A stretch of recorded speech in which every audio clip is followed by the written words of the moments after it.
Hey, hello everyone. It's me, Leo. As you can see by the tiny Leo moving in the bottom right, today's stream is going to be very low effort on my side because the most important thing to me is to actually manage to write down the full fucking scenario. That's going to be something like, I don't know, 10 hours session tomorrow, something like that. So yeah. To give you guys an idea, I don't even have my headset on. You guys today are on speakers. And so far I've put like the Zatsu BGM, but wait, I'm going to do a thing. You know I'm addicted to Andy and Laylee lately, so that's why we're going to listen to. Wait, I'm going to lower the volume a bit. Like this. Yeah, I think that volume should be good. Okay, we're just going to listen to the OST of like the soundtrack of Andy and Laylee on repeat. And that's it. Yes. Yes, yeah, right, you agree? I'm glad you agree. Okay, anyway. So yeah, as I told you guys, first of all, let's start with the beginning. Hello everyone, I'm Leo, and as you know, I am a Stoat VTuber, and I'm also a GM. You see me say GM rather than DM, because for the people that are not used to that stuff, DM means Dungeon Master. And the word comes from, you might have guessed it, Dungeons and Dragons. The TTRPG of that name, yeah. And so, since actually D&D is not the game I play the most at all in terms of TTRPGs, I prefer to call myself a GM. A GM being a game master. So it means that I might be playing D&D, but I also play a bunch of other TTRPGs. Game master is usually considered to be the term to like include all of the other terms used by specific games.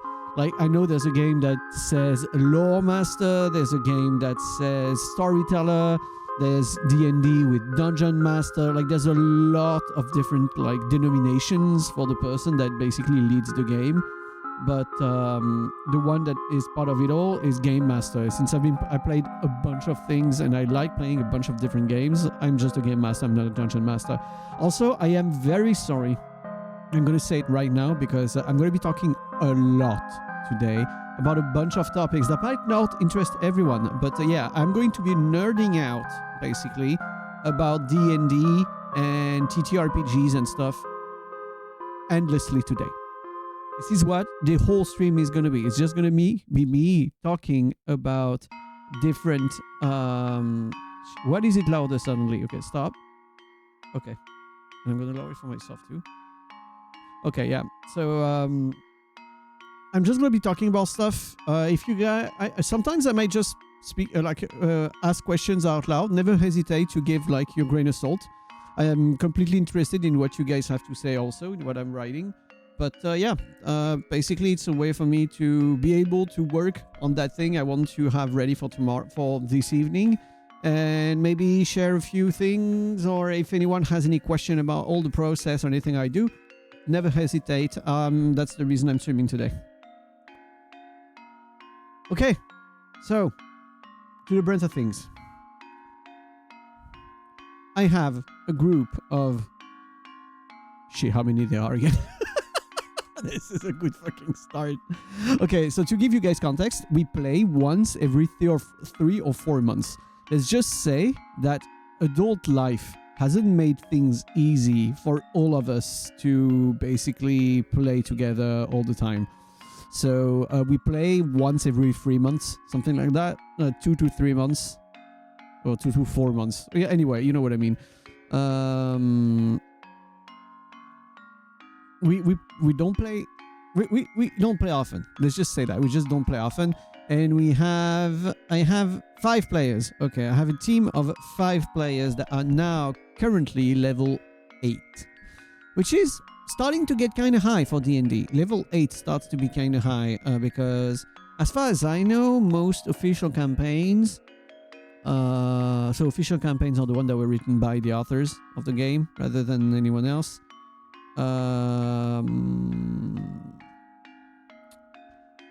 I usually they end around level 10, something like that. And right now, the players in the team I'm leading in the game I'm doing, are level 8. In the team we have, it's 5 players plus an NPC that follows them around. The NPC is a kitsune.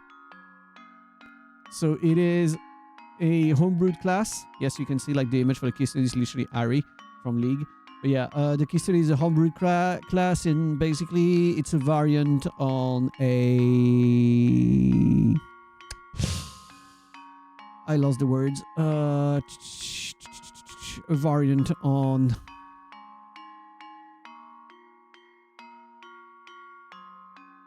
I will find the word. I will find the word on the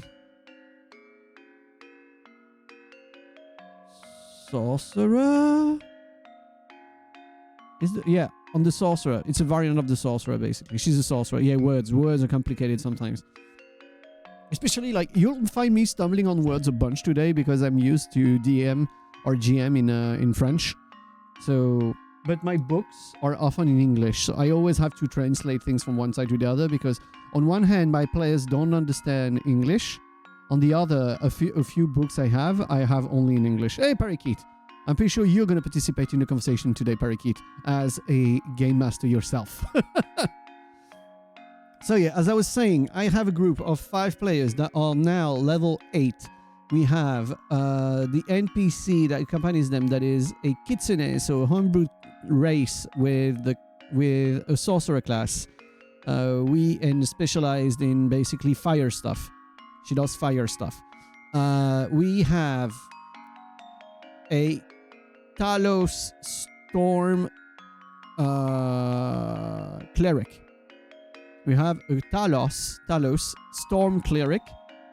We have a fairy that is also a sorcerer, I think. I don't have the character sheets for the players. Holy shit, I don't remember what they are. I don't remember the fuck they are. So there was someone that was a paladin that is now a special class that I basically reworked for him. What the fuck did I put that? Where is it? Wait. No. It's a rework of a homebrewed class. Like, he's not a paladin anymore. Basically, he is an Abyss Knight. So an Abyss Knight, so it's a class created by people. The Abyss Knight is basically a paladin equivalent. It's basically something that is equivalent to a paladin, but instead of having, for example, the paladin spell, the paladin spells, it has warlock spells, and it's based on a warlock pact. Warlock pact that I also personalized because his pact is a creature that is extremely unique in D&D, which is Dagon. Dagon in D&D, which is basically maybe the oldest primordial in existence. And basically one of the most dangerous creatures in the whole fucking universe. So yeah. It's a bit like a paladin warlock. Yeah, basically, yeah. It's basically like a paladin warlock. But as you can see, like from the spell slots, is even more of a fighter than a paladin. Like it doesn't have many spells a day, but it does have some. Like the team is level 8. He only have level 2 spell slots. It knows only 5 spells a day. You know, it's like it's a very, very, very low spellcaster. It's very much more of a melee fighter. Yeah. Otherwise, there is a Talos cleric. There is a fairy sorcerer, and an actual fairy. So the character is of tiny size and can fly. So it's a character that can literally like use someone as a hiding place because she's so small. Yeah. There is someone that did not want to use his brain too much when playing. He is a barbarian dwarf. And that man, that player, is the best ever role player I've ever seen for someone playing a character that has, I think, 7 int. It is incredible. That man basically became the mascot of the group because he plays the dumb character so well.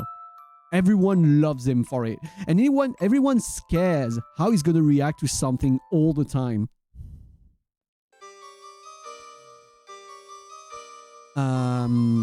Oh, he is a mountain dwarf. So, to give you an idea of how his character is in his brain, that character is a toy maker initially. He is a toy maker that is disliked by his people because he'd rather work with wood than stone. And the material he loves the most is wood. So he only uses wood to make his items, which in turn don't sell well within Dwarven kingdoms. So, the start of the story of this character, it's actually amazing. I don't mind still telling you all that to you guys because it helps me like get my brain back into the actual story we've done. But like, that dude went out for a delivery from his mountain to deliver toys and get some rare woods from, I don't even remember which city. Oh yeah, I play in, I'd say my version of the Forgotten Realms. So it's actually the Forgotten Realms though. I actually use the map of the Forgotten Realms and everything in case of setting. But yeah, he went off this mountain to do a delivery. On the way, he got an issue, lost his cart, and was put in prison by mistake. That was a scam made by bandits, and he ended up in prison and lost his cart.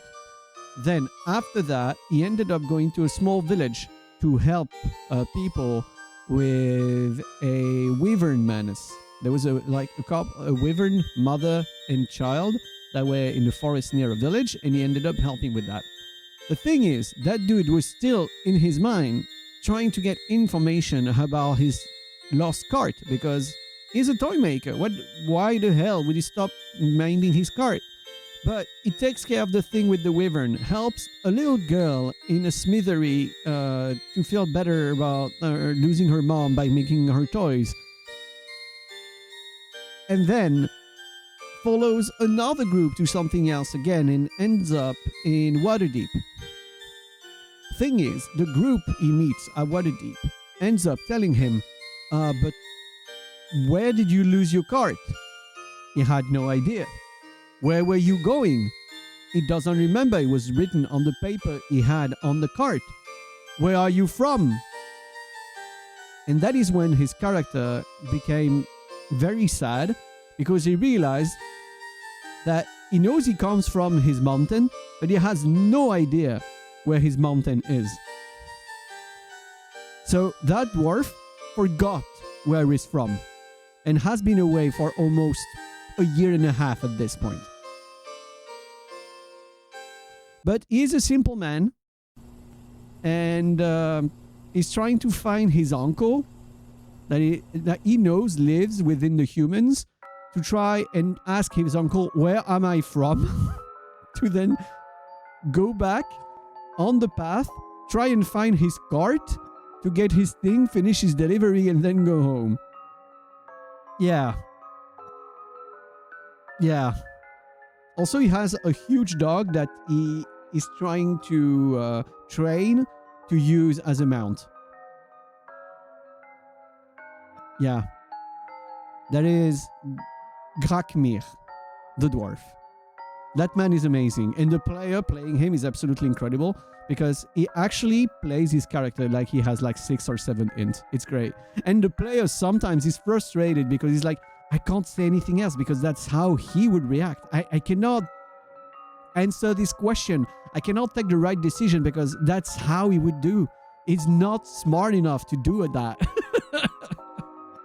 but he's having a ton of fun playing him, so it's not a matter. Okay, so to give you guys the context, that campaign started, I think, like something like 4 years ago at this point. And actually, it was the first campaign of D&D for 3 of the players, and first TTRPG campaign for 2 of the players, the fairy and the dwarf.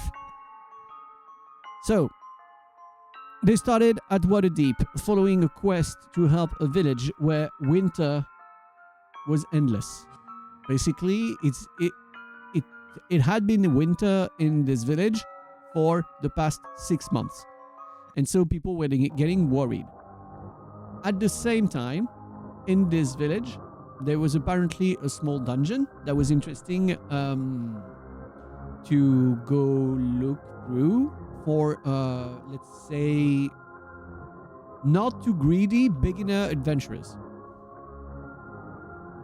Which, let's be honest, when they heard about it, obviously they thought it was kind of a scam, because who talks about an easy dungeon in a village?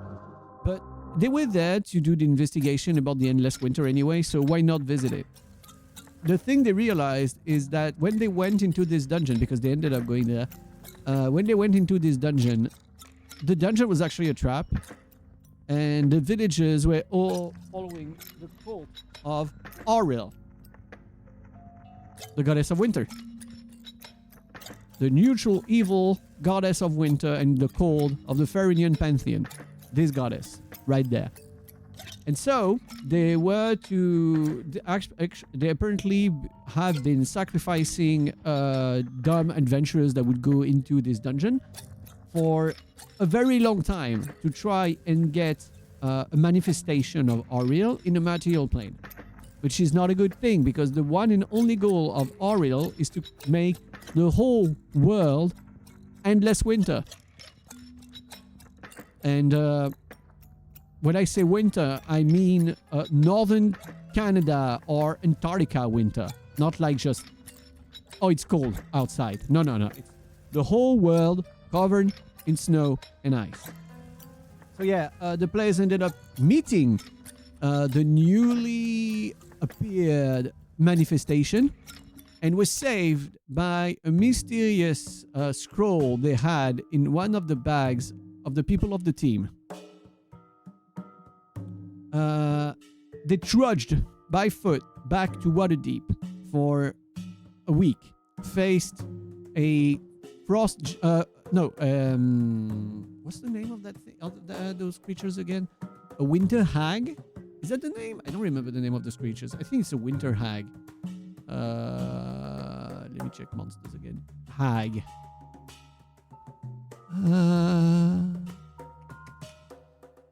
There's a lot of hags in D&D, huh? Yeah, there's a lot of hags in D&D.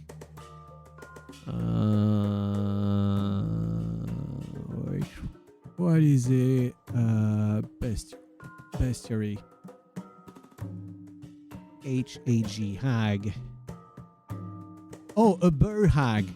It's called a burr hag. Hag. B-H-E-U-R. Burr hag. Burr hag. That. Yes. This. They faced one of those. And I was actually kind of disappointed because they finished her in like 2 turns. Because like she has a bunch, like she has 91 HP, but she has 17 armor class, and the barbarian of the group, while in rage, managed to crit turn 1, and I think chunked off like something like 40 or 50 HP.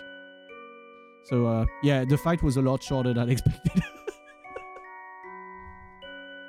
He basically halved her in turn 1.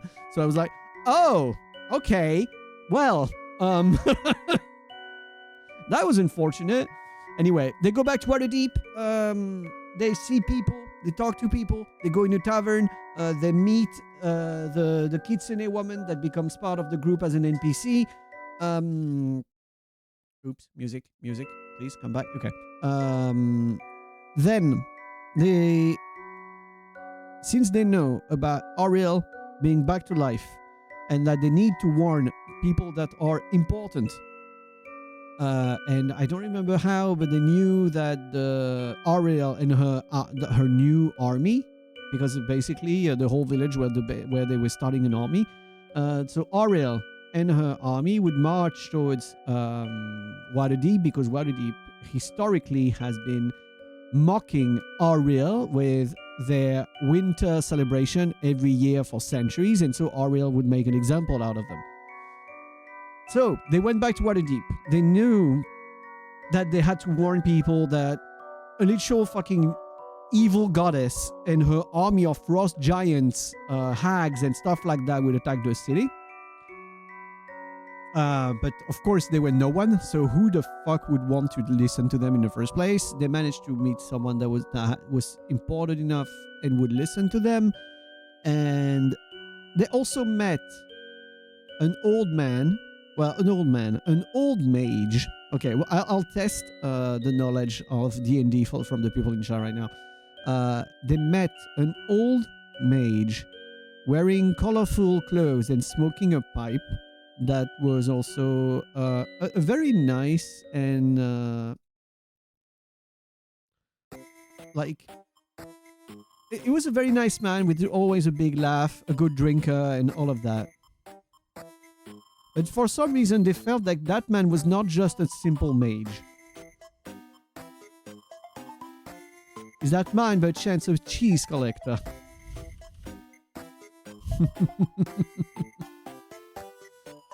So, it is a man that is known to really enjoy cheddar. Yeah, that was the first campaign for 2 of them and first D&D for most of them, so I made them meet Elminster. Yes, I made them meet Elminster Ormar. Because it's funny. Especially when after talking with them, I told them, like, off game, I told them, by the way, the man you just met is called Elminster. And I explained to them who he is. And they were like, holy shit! It was fun. It was very fun to see their reaction to that. And actually, the scroll they had, you gotta meet the literal representative of Mistral on the material plane. Yeah, the one, Mr. Mage. The man which in every version of the book, it said that his spell list is spells. His spell list is the entirety of magic. He knows every single spell in the universe. And you're like, okay, that's his spell book. All of them. Your players usually mistrust nice people. That happens, yeah. But it wasn't that nice. Because it was kind of speaking in riddles in a bunch of ways. And so they were drinking, if you know Waterdeep a bit.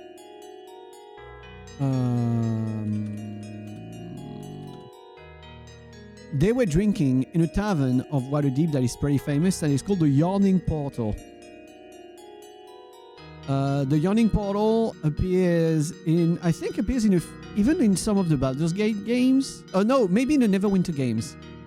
I think it's in one of the Neverwinter games that the place appears. And basically you have... Yeah, the Yawning Portal is legendary. So, in the middle of the Yawning Portal, for the people that don't know, basically the name of the tavern comes from a big well that is in the middle of the tavern and connects the well to the underground dungeon of the Mad Mage that lives under a mountain near Waterdeep. So, the next thing that happened for those players was, on the one hand, the chief of the guard that they met the chief of the guard of Waterdeep that would talk on their behalf to the council about trying to prepare to defend the city. Because Waterdeep has their like giant statues and stuff like that, and also find a place to, if needed, because it's a war, evacuate the populace. And that's one of the ideas that people had, and the one that actually Elminster gave them.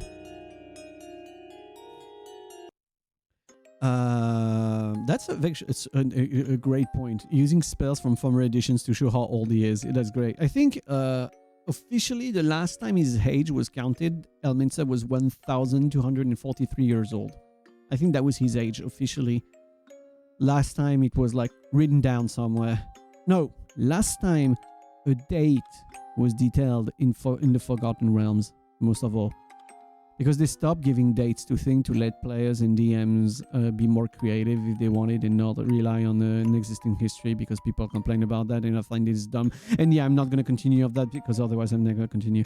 I'm never going to end on that. Anyway, so the advice that Elminster told them was to go explore the dungeon of the Mad Mage and that they might have a hint there. And also, at the same time, there was a personal interest for at least one of the players to go there, because remember that the Abyss Knight I mentioned at the time, she was still a paladin. She was a revenge paladin, and the revenge that paladin wanted to take on was on what's his name again?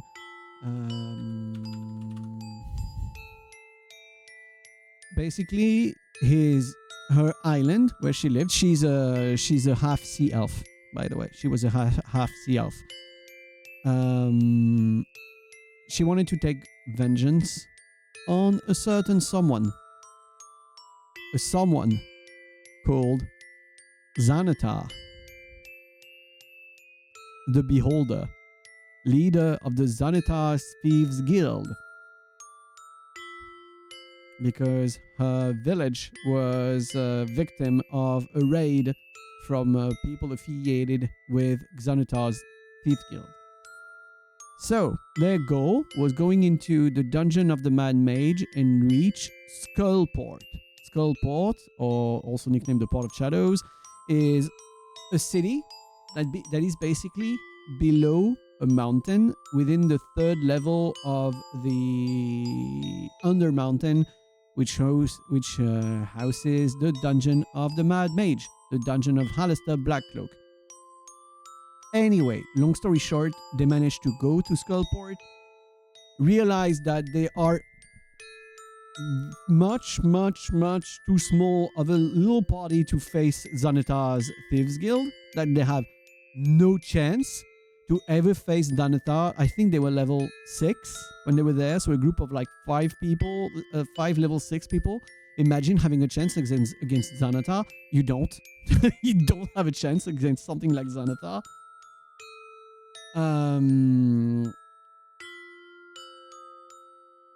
Let me check again a thing about Xanathar. Xanathar is a challenge rating 13. Yeah, Xanathar is challenge rating 13. So yeah, a group of level 6 would not handle that. So the thing is, they tried to get information, they bought information, they sold information, they met with the captain of a dark elf, a drow raiding party that wanted to take down Xanathar's empire on Skullport. And so, finding allies, doing stuff, they managed to actually not kill Xanathar in any way, but basically boot him out of his base in Skullport. Yeah, the goldfish. Yeah, so they actually followed the goldfish angle. They actually followed the goldfish angle to try and make him lose his mind and start being paranoid against his own men. Yeah. So they managed to... they actually could not kill the goldfish because the fishbowl is protected by crazy magic. But they used an illusion to make it appear as if the fish inside was dead when it wasn't. So Xanathar lost his mind, starting shooting his rays and killing people left and right.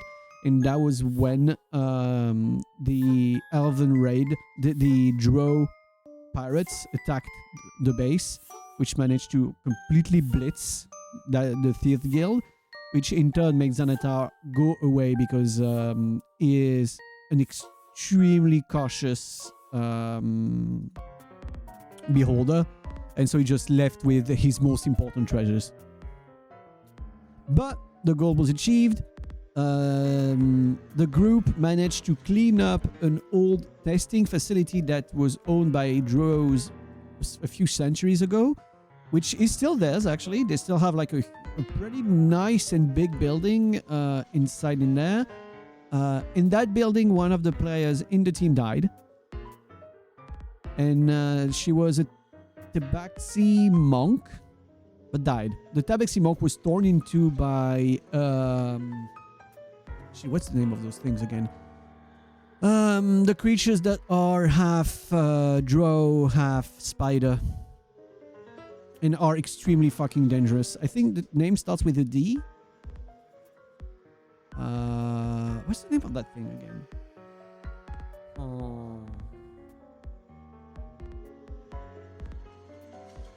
Half drow, half spider.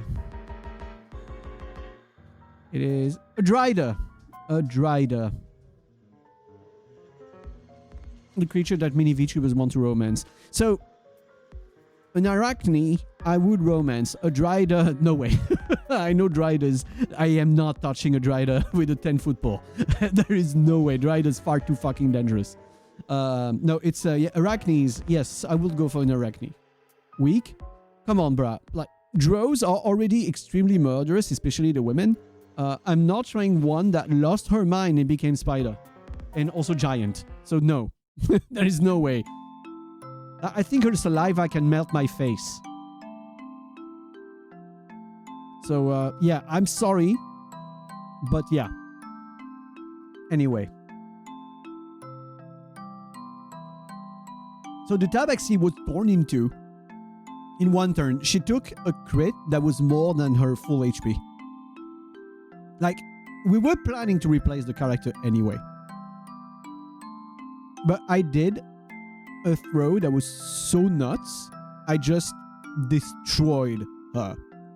She was torn in two in one turn by a crit that did like, I think, 10 or 15 HPs more than her full HP.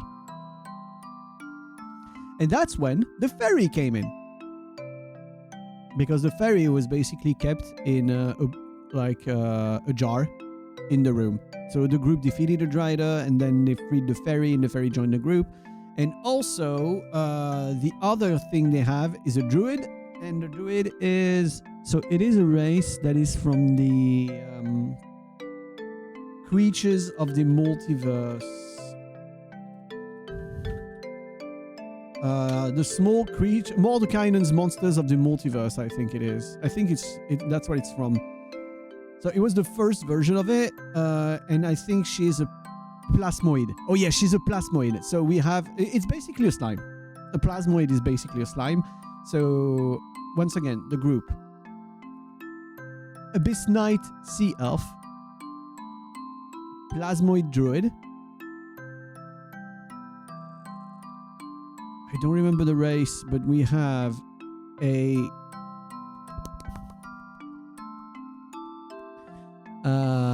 Thunder Cleric, a Talos Cleric, Domain of the Storm.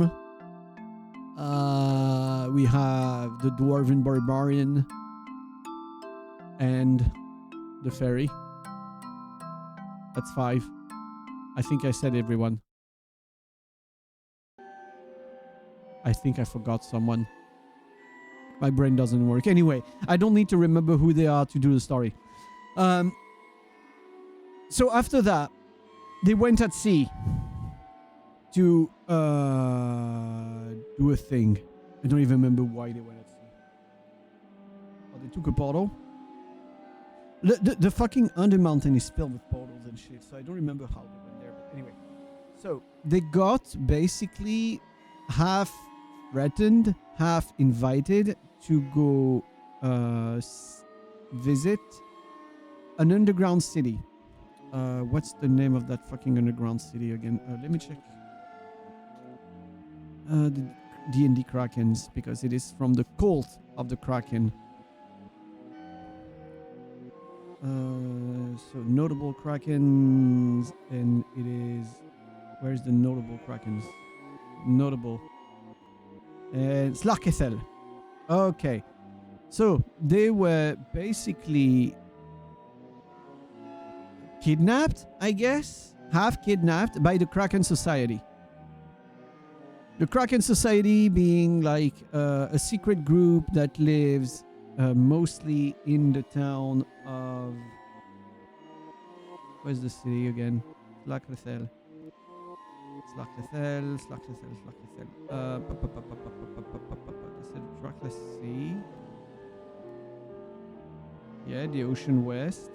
What's the name of that city? Anyway, so basically there's an underground city there, and Slacklethel and the cult of the Kraken Society live there. And since the Kraken Society and Slacklethel, who is the chosen of Umberlee, evil sea goddess, part of the gods of destruction, want to oppose Auril and her plan to basically take the, like, completely transform the prime material plane into her backyard. You can guess that when a god tries to go into the normal plane, other gods will not like it. So other gods are starting to react, and one of those reactions is Umberlee asking her chosen to do something about it. And so, the last option they had so far was to accept a deal from Slacklethel. They had the opportunity to have to go into the treasury of the Kraken Society in that city, read ancient books. They've even had the immense chance to read what's called the Demonomicon. The Demonomicon was a book written by Tasha. You know, the rule books, Tasha's and the Tasha spells and stuff. That's the same Tasha that wrote the book, and it's basically a guidebook on what is in the plane of the abyss. Plane of the abyss. Imagine you know how demons are dangerous. The abyss is the thing that demons are scared of. Basically, hell is scared of the abyss. The abyss is the oldest and most incomprehensible part of the universe. And they managed to read, I think, 3 pages in that book because it's extremely complicated even for your brain to even read it, and even opening it is a challenge in itself. Anyway, they had a deal. Slacklethel as a huge sea monster told them that he would be ready to do something against Auril's army, but he would go with him acting in person and throwing something at the city that would both destroy everything and destroy most of the army of Auril at the same time. And so the players were kind of, we're not sure we want that. We're not sure we want to sacrifice everything, especially since we're just random guys that are not even from the city itself. We don't feel like taking the decisions for the city. So they were like kind of torn on that. And the other option, because Slacklethel said that he was planning to give them a hand in any case, was to teleport them back to Waterdeep so that they can try and talk to people in certain temples to try and find help from other gods, because gods were starting to oppose Auril's plan to basically waste the material plane. But, and that is where the story starts for tomorrow. One of the players, as I said, became an Abyss Knight and did a pact with his new patron, Dagon. Or Dagon. Okay, Dagon. Dagon, which is basically the most monstrous and dangerous creature that almost exists in D&D. So, fun fact, that's the thing I love about like the story when you read the things, is that like when the first ever primordials went into the abyss, so the primordials are basically the first thing that existed in the universe. Those are basically the first things that existed in existence. When they went in the abyss for the first time, Dagon was already there lurking. So that thing is basically as old as anything that exists in the universe. Like they don't even know what he is. By default, he's considered to be an Obyrith and a Primordial, but even the Primordials and the Obyrith don't know what he is. And I love that. I love creatures like that. I love that his class is Soldier and is like a challenge rating 32. And apparently he is the size of something like a mountain. So yeah, it's kind of fun. It's a funny creature. Well, you've all heard of the Demogorgon, the famous Demogorgon, which is actually an extremely strong and dangerous fucking creature. The Demogorgon ran away from Dagon. Yeah. It is to that point. The Demogorgon ran away from that fucking thing. So yeah, cool beast. Anyway, so the Abyss Knight of the group. The Abyss Knight of the group has now a Dex. No, he doesn't have Dex. It's actually the Abyss Knight is female. Sorry, IDB. There's no Dex there. But yeah, the Abyss Knight in question has a pact with Dagon, and the reason Dagon gives the pact is one, because that person wants his vengeance. Well, her vengeance. The player is a male and the character is female, so let's say her for the character. Her character wants vengeance and is like very single-minded about it, but felt so far that she didn't have enough power, especially after facing Xanathar. She realized and faced her situation, realizing that she doesn't have enough power to accomplish her vengeance. And that is when Dagon, which also has something to win himself, came in with a pact that the character took and now became an Abyss Knight. The thing is, as someone that has been picked by Dagon, it also will give the Abyss Knight access to a certain relic. Well, to the room where the relic is, because the place where the relic is basically just a dungeon underwater. And so Dagon gave a solution to the conundrum of the group. The group doesn't know yet, only that player knows so far. If they can manage to get that artifact that is related to Dagon, they would be able to evacuate the whole city underwater. Not the buildings, but the people. Basically, if the group managed to find and activate the artifact, it would let every single person from the city, so hundreds of thousands of inhabitants. Like, Waterdeep is one of the biggest and most populated cities in the whole of the Forgotten Realms, to go inside of the water, and the sea would just accept them there. They would not need to breathe, like they would be able to breathe, they would be able to walk, to move, they would not be attacked by any creature or anything. It is temporary, of course. It's not something like they're not gonna live underwater or something, but it would let them hide underwater while an attack happens. Or while... Actually, the thing that Dagon did not say to the player, and I'm telling you guys, I'm gonna check who's watching because I don't want any of my fucking players lurking today. Okay, none of them are lurking today, so it's okay.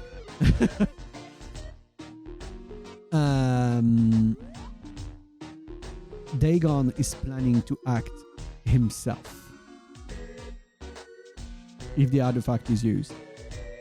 Because on one hand, the artifact does let people be accepted that most of them don't even understand English. Honestly, the only one that actually completely understands English, I trust to not watch. I actually do trust him to not watch. But yeah, there's a thing Dagon didn't say. Dagon didn't say that using this relic widens his influence on the material plane by a little bit. which means that he will be able to act. And Dagon is not happy with Ariel, because Ariel, by doing this, going to the material plane by herself and basically trying to show the whole world that she can do whatever she wants, well, there's a bunch of creatures and beings that do not like this arrogance. Let's say that you remember what I was telling you guys. Dagon is considered to be a primordial, an Oberith. Like, Oberiths are considered creatures that are older than mortal life and older than any god. They are from before. Even the cosmos itself is horrified by their presence, and that's the reason they live in the abyss. But the thing is, when those creatures went into the abyss for the first time, Dagon was already there. Anyway, I just hyped by those kinds of enemies and creatures in the universe. So, Dagon himself, we basically bitch slap Ariel if they use the relic, which gives me, as the DM, the opportunity to give like a fucking incredible ending, extremely epic, with the appearance of Dagon himself. Well, a very, very small bit of Dagon himself that would basically crunch the enemy army. What do you mean a boblin? What is a boblin? I feel like I know what it is, but I also feel like I don't. What is a boblin?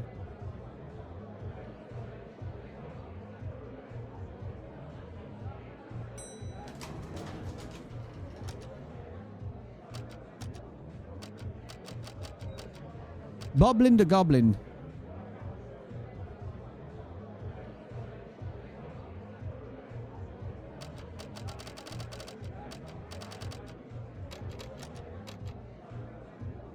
Who is Boblin the Goblin? I'm lost. Boblin the Goblin, a cute little guy following the party for lightheartedness. So, actually, Ayako, the kitsune, kinda is that. The whole way they met her made it so that the group did not want to abandon her, and I had to make her a long-term NPC and make her a character sheet.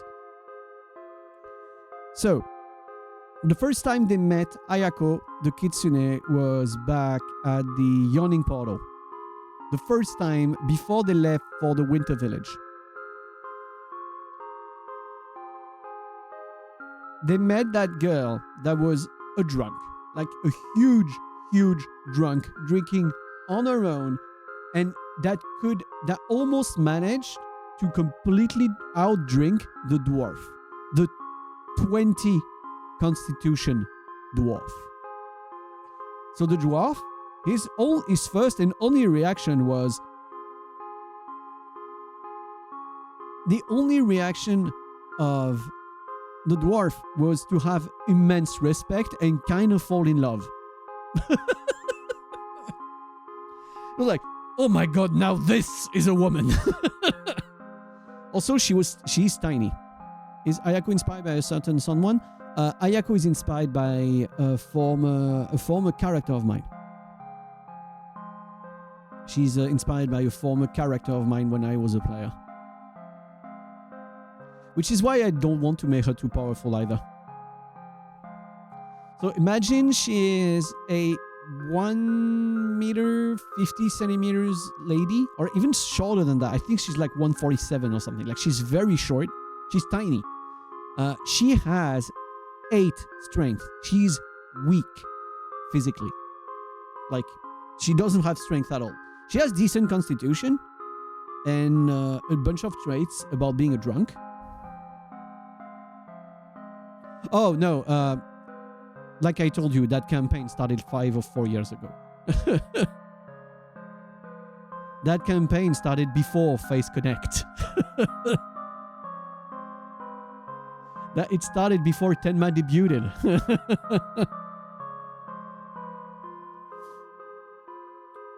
So yeah. No, that character basically, if I were to give the actual age of the Ayako concept of the character, the character is like 10, 15 years old now from the first time I played her. It's basically kind of a recurring character I like putting here or there in a different way in most of the campaigns I play. Yeah. I usually either have a character that's going to be called Amber or a character that's going to be called Ayako. Either one of those. And those are based on old characters that I like to basically rehash to put them in other stories. They're always kind of different, but they also have similarities every time. You know, it's kind of like my red string of fate between the different universes and different stories I write. But yeah, so they met her when she was drunk. Then, being very pretty, 20 charisma sorcerer. So yeah, a sorcerer with 20 charisma. So she is very pretty. And she seems weak, and she was drunk. So a bunch of people wanted to do no things to her. So the dwarf lifted a table with barrels on them and threw that on the guys in the yawning portal. That was a scene. That was a scene of all times. The players did not expect the dwarf to do that. Because, like, going to talk to the drunk little girl, like the drunk little woman in the corner of the room, was just a thing that the dwarf went to do. Like, the rest of the group did not care about that. So when the girl was attacked, they were like, oh no, we don't want to let that poor girl be attacked. They were talking about it, you know? Like, they're new players. So they were talking about, oh, we should do this, we should do that. Oh, we should do this, we should do that. And then the dwarf player says, I lift the table and I throw it. So I stopped everyone and telling them, guys, I'm sorry, but he took a decision before you, so I consider he's acting before you. Okay, well, strength check to see if you can lift and throw the table. Dwarf dumb but good, exactly. Exactly. So he managed to throw the table very strongly and help the girl. Which also kind of saved the life of the guys because she kind of was a level 7 sorcerer that would have literally destroyed them if she wanted to. But she didn't fight at all in the end because the dwarf just came in like, let's say, hands blazing because he just went to basically batter them afterwards. In one. And very, very much won. That's a dwarf that actually defeated a wyvern before. So yeah, the boy and a barbarian. So you don't defeat him in the bar brawl anyway. They save that girl, and then the dwarf says, we're going to do a mission tomorrow. Go with us. To note, he never told the group that he invited her, but hey. He told the girl, come with us, we're leaving tomorrow. To go to a winter village. And then left. And she was too drunk to react to most things. The next morning, the dwarf tells to wait and wait again and wait again and wait again, but the lady never comes. So he's very sad, but they still go. So if you want to know the funny thing, is that he told her, come tomorrow. He never either told her where to come or at what time. He never told her any of all of the vital informations for the girl to actually follow them. So she couldn't find them because he never said where to go. Yeah. So basically, the player forgot to say it. And since his character is dumb, I just let it happen. And I told him, since it's Grakmir, since it's you, I let it happen because he would forget that. And the player was like, you know what, you're right. You are completely right. He would completely forget that. He would completely forget to say, we need to find each other at this place, at this time. So he was like, you know what, yeah, that's completely fair. Yep. But the thing they did not know is that the girl in question was what is called a kitsune. So a kitsune as a race doesn't have much advantage, but there is one thing. They can, at will, transform into a fox. And so, during most of the campaign with the village, they were actually followed by a little fox. And the little fox became friends with the dwarf after the dwarf fed her some dried sausage and while hiding this for the rest of the group, also gave the fox some beer to drink. The little foxy. And the little foxy would just sleep on the shoulder of the dwarf because she was a very tiny fox, so she was just sleeping on the shoulder of the dwarf or inside of the empty barrel he carries around all the time. And so, without knowing, they were actually still spending time with that lady, with Ayako. Once they were into the trap dungeon inside of the Winter Village, Ayako transformed back into a human and threw a fireball at their enemy. All of the team was like, what the fuck? Completely like lost. Holy shit, she was there the whole time. And the dwarf actually knew about it like 1 or 2 sessions before, but forgot to tell the team. So the dwarf was like, hey, you want a beer? Well, everyone was shocked that the fox became a woman. The dwarf was just chill, like, hey, do you want a beer? Here's more sausage. And was starting to make a fire. It was funny. And so, like, those encounters were so legendary for the team that they wanted her to just stay with the group. And now I actually had to make, like, character sheet and everything for the character. So, yeah. Now I've yapped for a straight hour without any progress on what we are going to do tomorrow. So, what's going to happen tomorrow? They should be going...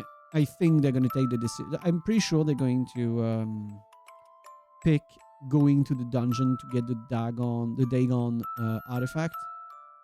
So I need to make it, or to steal a dungeon. I need a dungeon. Ideally an underwater dungeon, which is cool.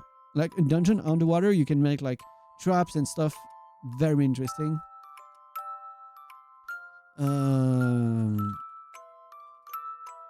Underwater dungeon, 5th edition.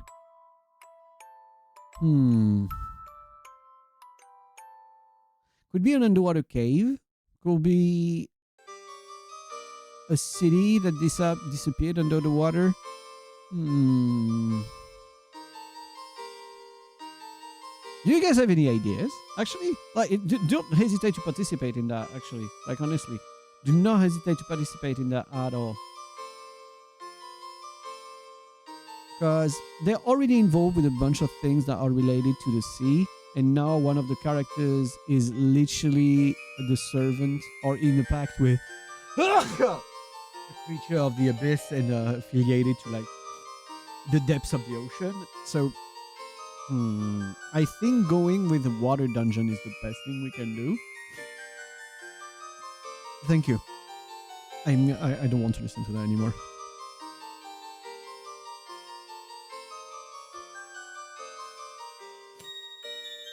Yes, I've decided to be old and go for the Baldur's Gate 2. Ah, bro, that intro. You'd help me believe you're still too comedic for a campaign. Hey, man.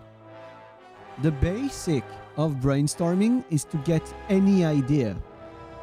You can, like, that. I think actually that's something I didn't say today, but I've been a DM for around 20 years now. The first time I led a game of TTRPG was 20 years ago. You can be certain that in the end, I will do my own thing. But I would welcome ideas from other people. Because although I consider myself pretty good at improvising and doing a lot of things, I'm also terrible at creating something completely from the ground up. You'd call the dungeon something like Atlantis and I love that. I love it. But honestly, wait, actually, Atlantis exploration could be interesting. Like, I make them a full, like, part of a full expedition group to find an ancient cave or like an ancient city, not even underwater, but underground on the water, like underground on the seafloor. That would be kind of cool, honestly. Oh, sorry, I have a package.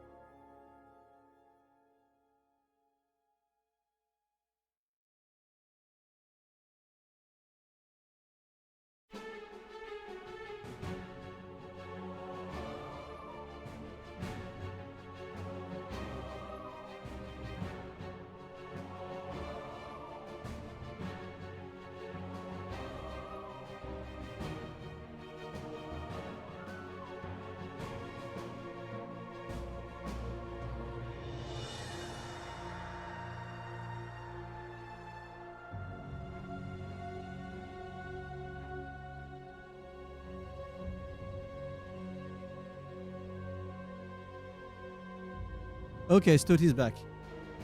No, it's not more cheese. It is actually bubble wrap and labels and stuff for the merch packages. Yeah. Everything I bought today is actually for you guys. Yeah. Okay. So, do I go full on expedition and make them go in like some kind of a... I know there's submarines. Submarines do exist in D&D. Submarines are a thing. Actually, let me check because I know they exist. Wait. The Nautiloid. Yeah, the Nautiloid. Oh no, it's a space vehicle. The turtle ship? No.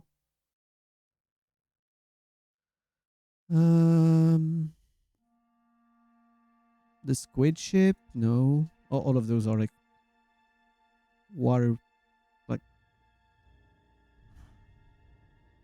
I mean, anyway, I don't need to care about the name of the actual vehicle, but like they take a ship to a seafloor cave and explore there. But I need to create a dungeon in that case. Also, are they just going to be thrown there with like items that help them do stuff? Or do I create a whole expedition force that they go with? I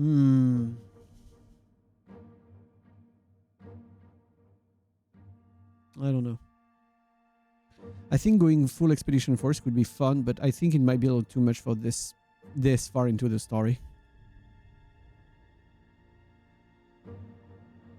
Like they are given equipment and all of that, like, so I make it easier, like basically maybe to... Oh yeah, no, I have an idea. I don't want to make it an actual dungeon this time because we did a bunch of dungeon delving in previous sessions.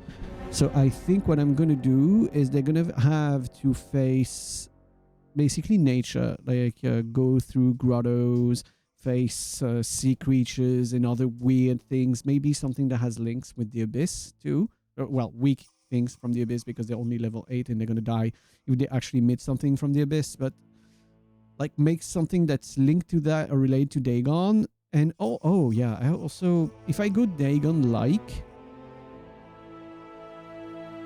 I could also take inspiration from Lovecraft. Because Dagon, like the Dagon in D&D, this one, is inspired by the Dagon from Lovecraft. So it would be fitting to use that. Actually, let's see something. The Call of Cthulhu game soundtrack.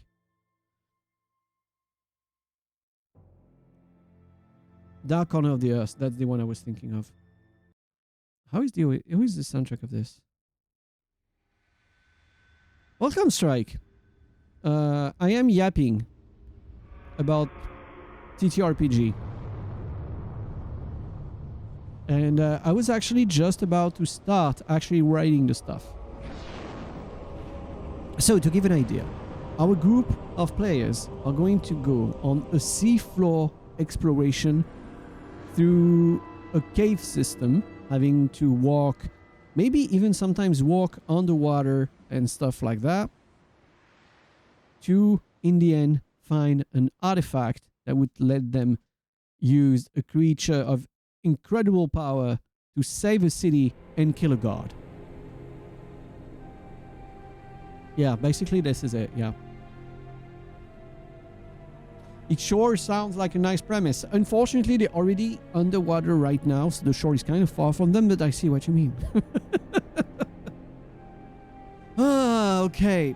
So, cave system. I could take inspiration from Soma for being underwater.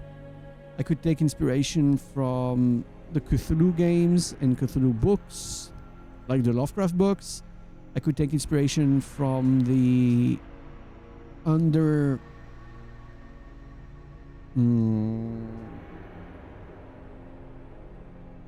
what's the name of that place again? The Underdark. I could take inspiration from the Underdark. I could take inspiration from Atlantis. I could take inspiration from Soma.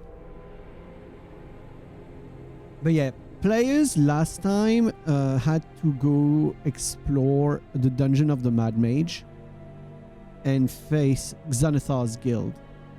So the previous arc for them was to find allies in a pirate city and then face a beholder. Hey Dania, welcome. I hope you're having a good day.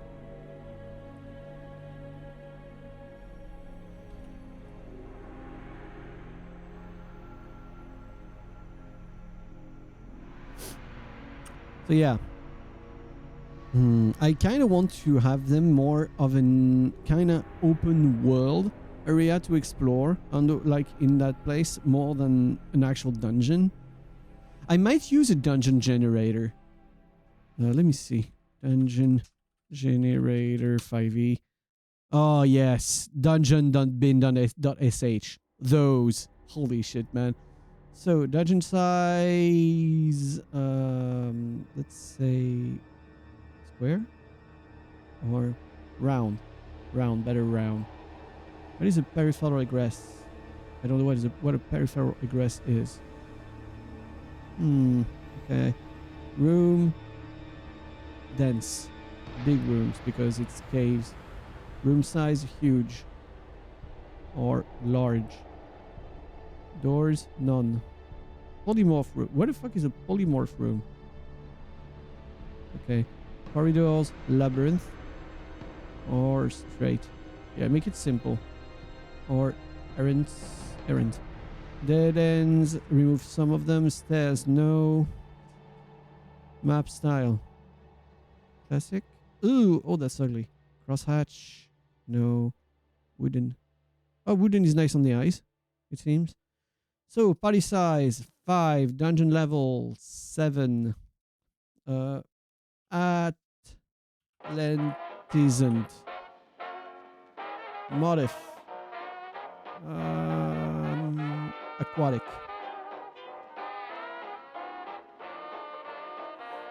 Oh, a polymorph room to force the players maybe to have an actual underwater segment. That could be very fucking interesting. Having all of the players become sea animals and then having to go through some place underwater to reach something else. Huh, I like that. Oh, I like this. Thank you, Parakeet. I like that. Also, guys, call me old if you want. But when I do D&D, all of my notes are actually pen and paper. I prefer to have written notes that I write by hand rather than using digitalized. speaking of, I'm going to take my notebook because I don't have it with me.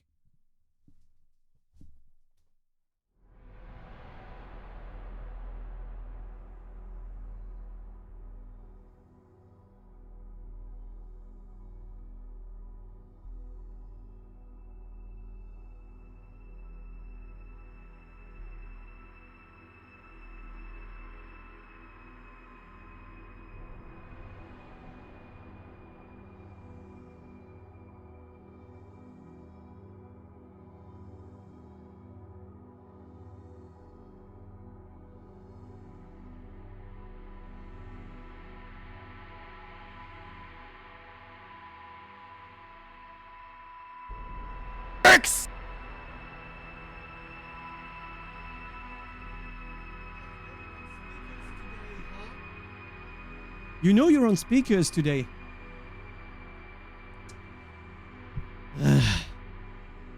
Yeah, also there's a reason why I actually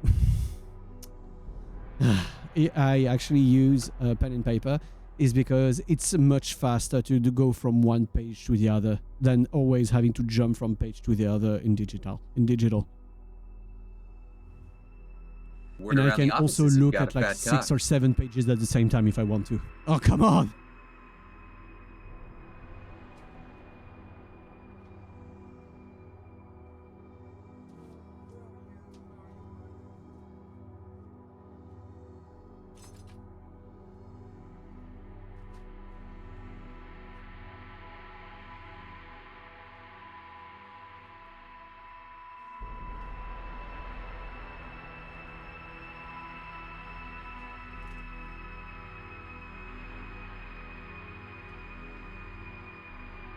God, all of this is a mess in here.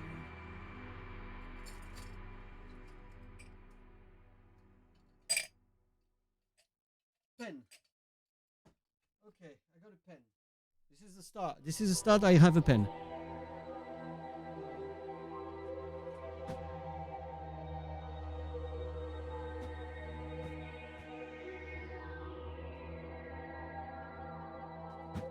And I have the paper. Okay. So.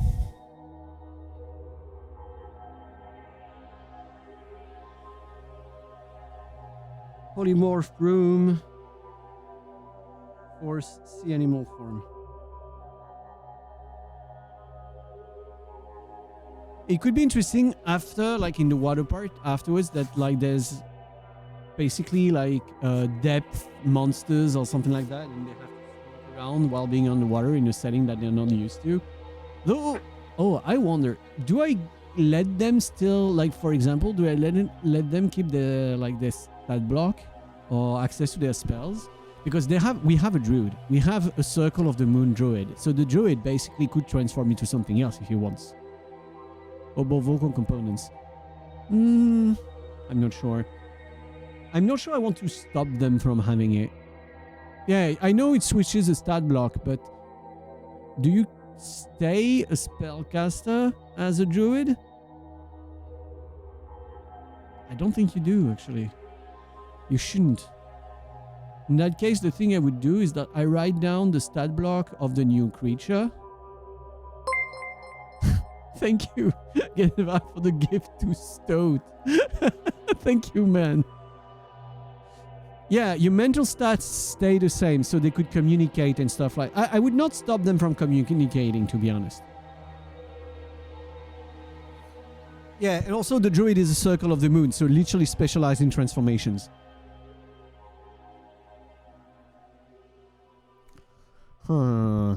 Yeah, I'd say the druid is the only one that'd be different, which would make sense because also the druid in question is a plasmoid, which is already a being that is used to change shape by default. This is basically how that race is based, is that they are able to change shape at will. So I think I would let the plasmoid still have the opportunity to change to something else. Also, guys, I don't know if you ever had a Circle of the Moon druid that is level 8, but holy shit, the creature she can transform in now? Holy hell. Those are not funny little animals now. I actually have to check every time. Okay, is this actually an animal or a monster? So yeah. Let's see what kind of dungeon the generator gives us. Let's see what we have there. Okay. There's no doors. I remove doors. I could cut. As a moon druid, I chill as an animal 90% of the time. DM would allow it. Yeah.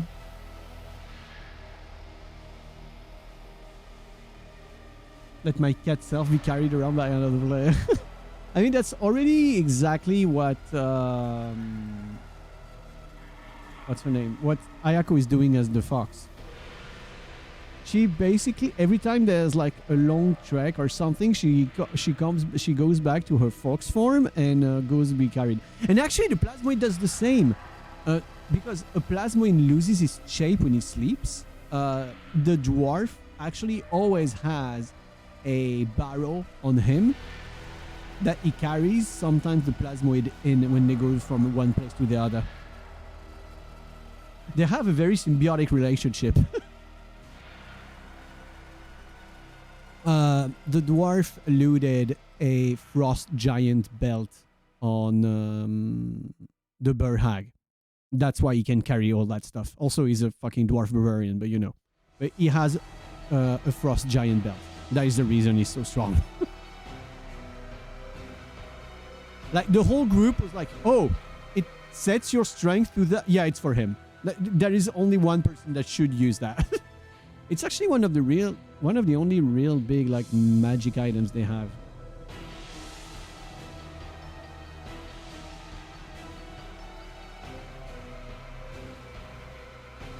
Okay, what do we have in this dungeon? This is a 20 rooms dungeon. I'm not sure I want to... Oh, shit. Oh, fuck, I lost. Yeah, I lost it. Okay, dungeon level 7, party size 5, motif, aquatic. Dungeon size, I might make small.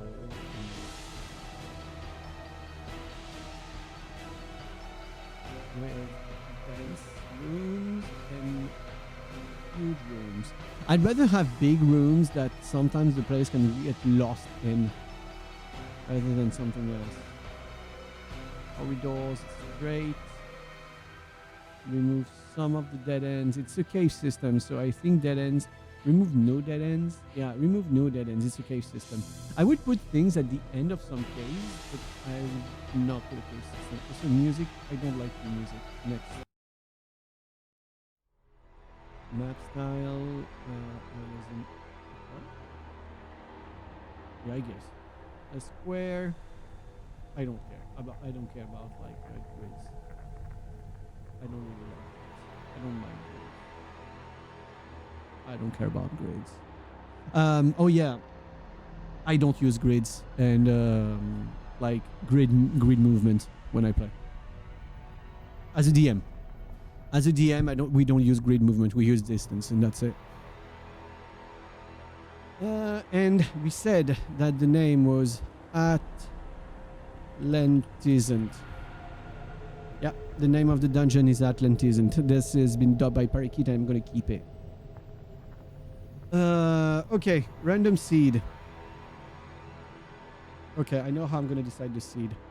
1, 2, 2, 4, 6, 7, 1, 6, 91. This is the current time of the session, the amount of followers I have, and my amount of subs. Construct dungeon. Okay, let's see. Let's see what we have. 15 rooms. I think I kind of like it, honestly. I kind of like that. The player that is used to draw maps is going to hate it because it's round, but I kind of like this. I might modify it myself a bit, but I think I like that. Okay, what do we have in there? A coral. Oh, climbing a coral wall. That is interesting. Features. Traps. Well, traps. I feel like traps. I should, like they said, greater acid spray, for example. Like, you know, like greater acid spray. In that case, I would make it to be a creature that sprays acid when you get too close or if you touch it, basically. You know, so, like some kind of maybe some fluorescent moss that spits something back at you if you touch it, if you get too close.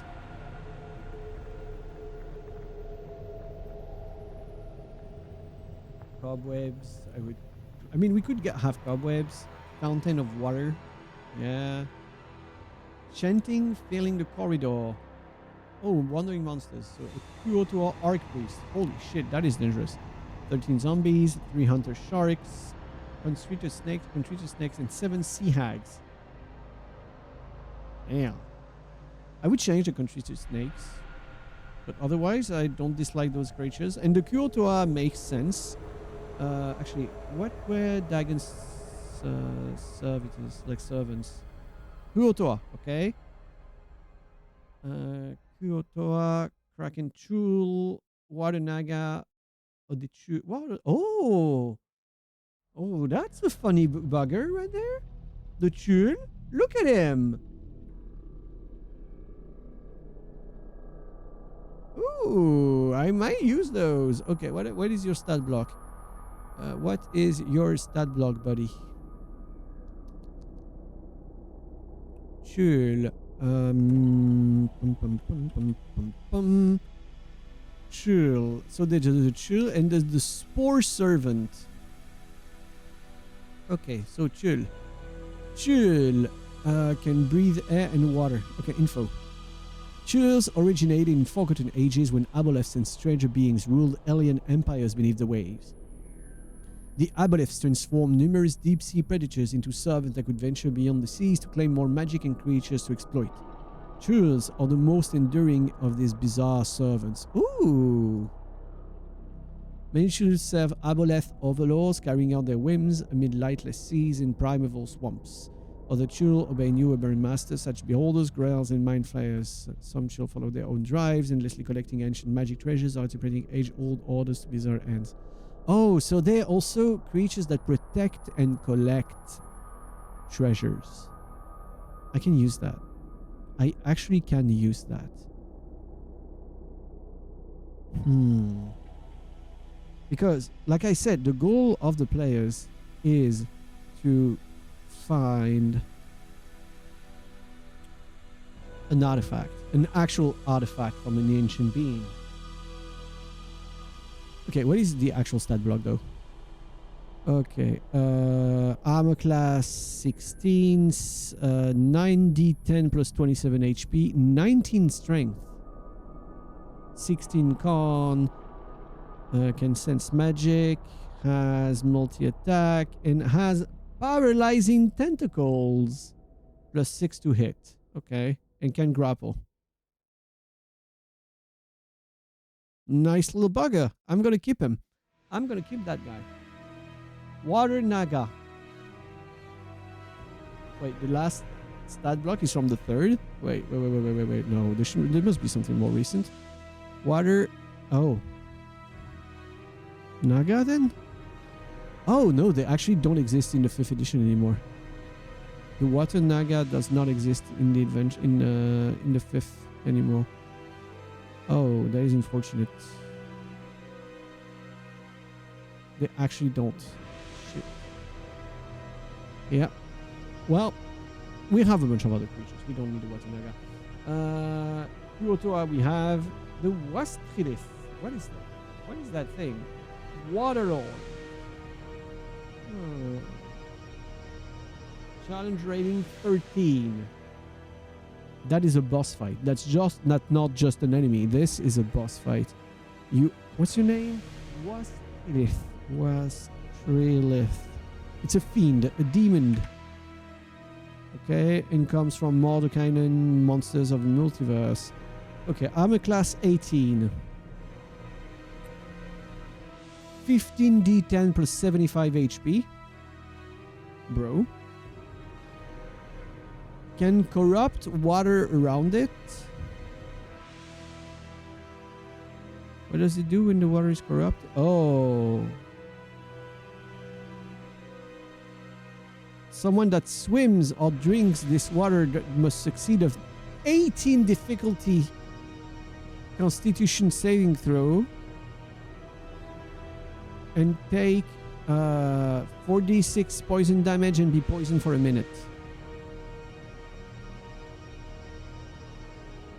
And if you fail a second time, you take 4d8 damage again, and you're poisoned until long rest. And if he or another demon drinks the foul water, they heal. So I guess he's stronger in a group than by himself. Plus 9 to hit. Oh wow, the bite attack is 4d12. Oof. 4d12 plus 4 plus 9 to hit. Ooh, that is yep, that is a nasty guy. Grasping spout. Oh, he can spew out acid water. Okay. DC 17 strength saving throw with disadvantage if you are underwater.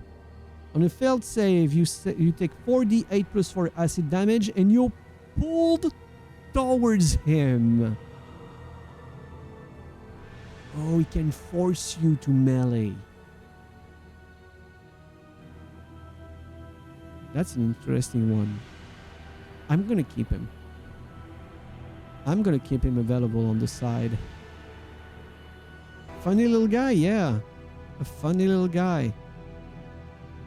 I like him. He only has a +4 in initiative, so it's not too bad. I mean, challenge rating 13 is completely doable for a group, like a group of 5 level 8.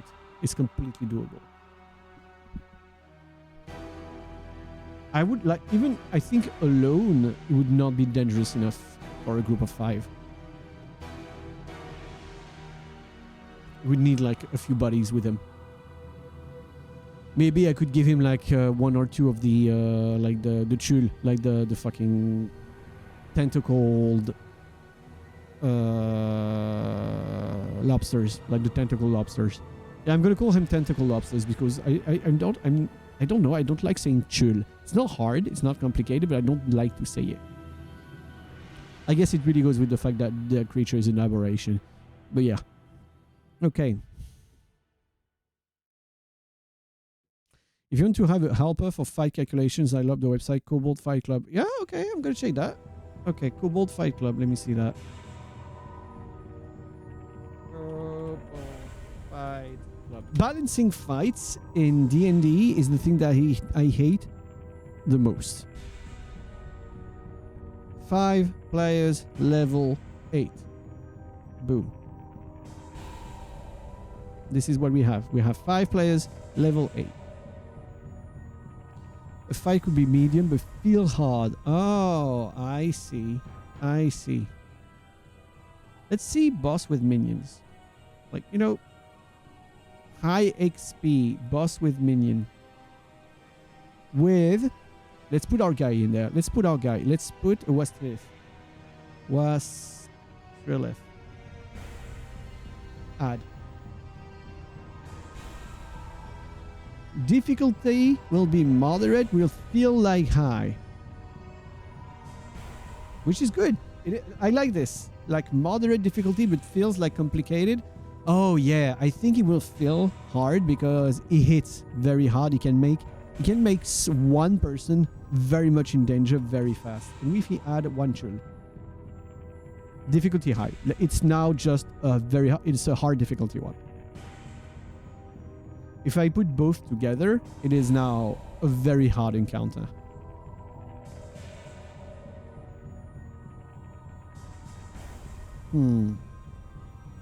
Okay.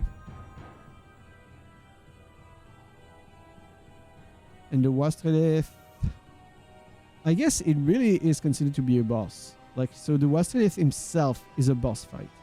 But this, it means also that it's a boss they're going to meet at the end of the place, of the dungeon, which means that they will have already exhausted like spell slots, abilities and shit like this. So I don't think I should give him friends now that I think about it. Okay. If I only had a few chul, 1, 2, 3, 4. 5, 6, 7, 8. I need to add 8 of them for the fight to be moderate? Holy shit. And 10 for it to be difficult. Okay, that's interesting. I will keep that website. I am keeping that website. Okay, so guys, the reason it's called GDR is because RPG in French is GDR. RPG is role-playing game.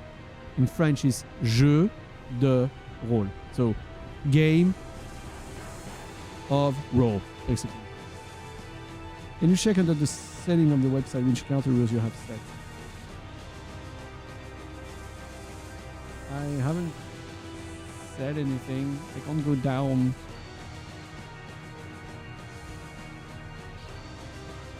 Oh, I use 2024. I can change 2014. Oh, where is that? Am I blind? Left hand side, this side, history. Where? Oh, settings.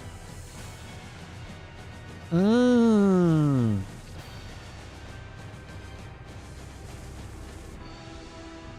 Oh. Okay. So the 8 suddenly is deadly, feels really deadly. Okay.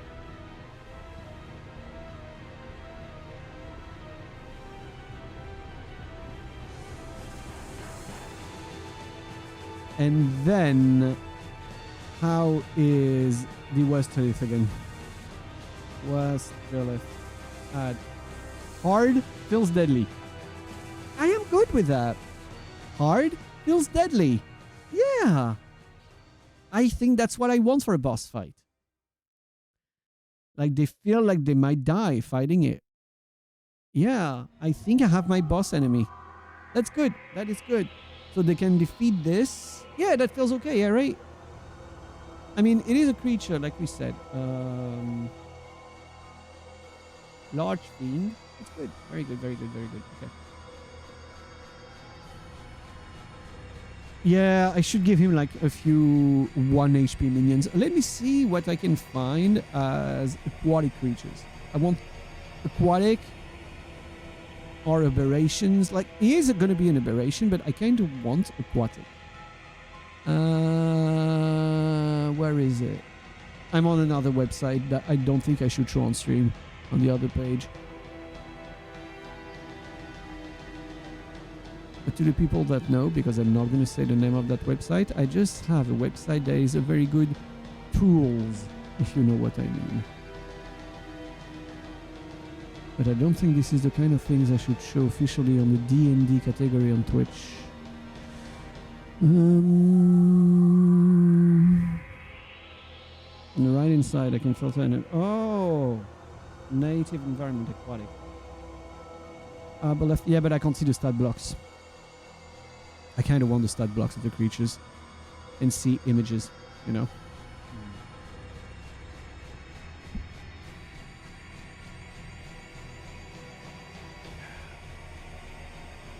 I'm gonna put Abyss,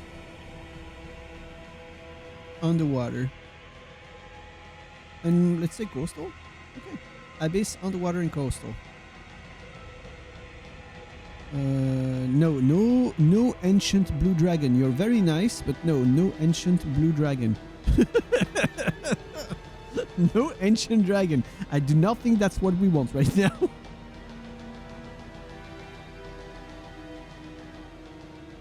Okay. What the fuck? Okay, I'm gonna rate by CR, by challenge rating, because yeah. Giant octopus. Ooh, sea spawns. Giant octopus. Reef shark. Oh, Sawagin warriors. Oh, it's 22 HP enemies. I mean, 22 is one hit for them almost. Oh, giant crabs. Giant crabs are fun. I like the idea of giant crabs. Wait, let's see if I can find an image with you guys. Giant crab. Giant crab. And then, dude, that would be themed. Because on the side, we would, like, on one hand, we would have, like, the lobster enemies.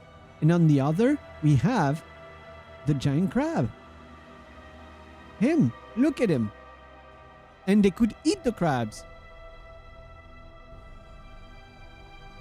Afterwards, like, I'm pretty sure, I would not be surprised if the barbarian just thinks of eating the crabs.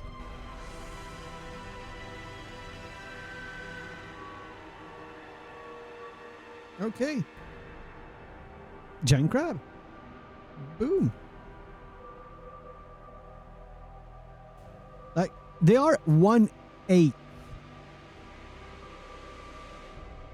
Like, I put like something like 4 of them. And let's say half the HP.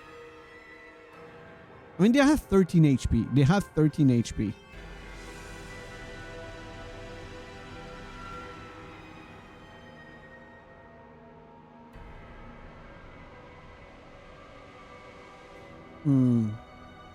But yeah, I think the giant crabs. I'm gonna write it down.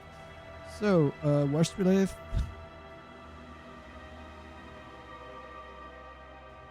And giant crabs.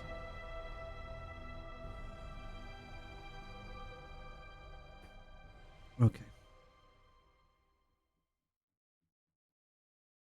Let's go back to our dungeon.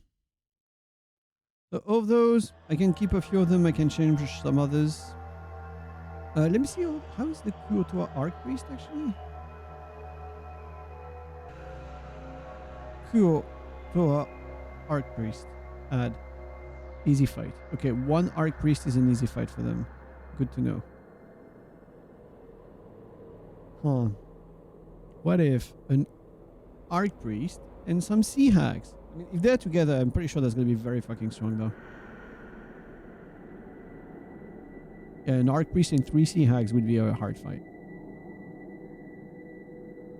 But yeah, I think I'm going to keep those. Blah, blah, blah. Rooms, treasure. This is such a mess. I mean, bro, there is even like Electrum. Okay, guys, I'm going to be honest. In my games, Electrum doesn't exist.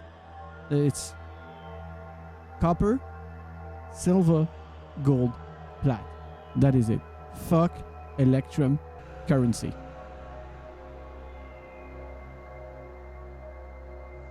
The Shrine of Evil.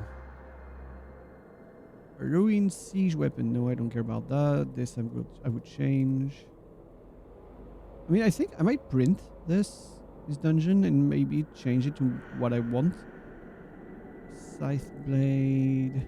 There's a trap. A stream of blood that flows along a channel in the floor. Somewhere I scrolled the gemstones curse. No, this disappears. Monster zombies. Black dragon wormling and 14 kobolds. Oh, that's fun. But no, not in the theme.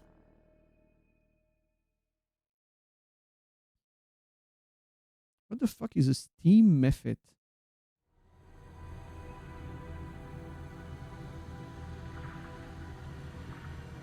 Oh, that is a Steam Mephit. Why did you guys put him on the white background? We can't see shit.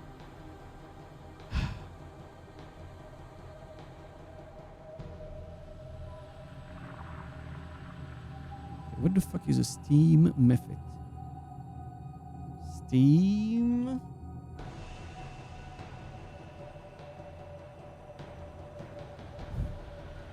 I think fuck this creature. I don't care about the Steam Mephit.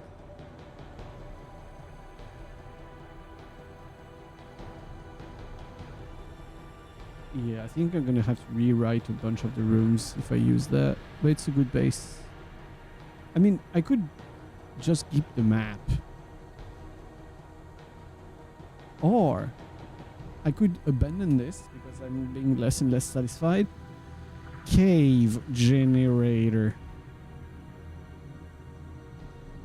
Aha! Ichiyo, my beloved. Okay, so how does it work? Press enter and use shortcuts. Okay. Enter for new map. Boom. Oh. Map. Enter. Oh. Oh, that is cool. Okay, shortcuts. Toggle narrow tunnels. Geometry. Styles. Dialogue. S.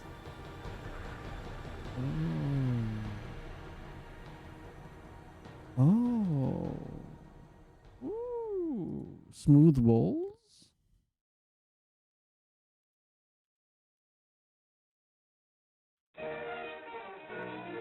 Oh, I like this. I think I like this, guys. Narrow tunnels.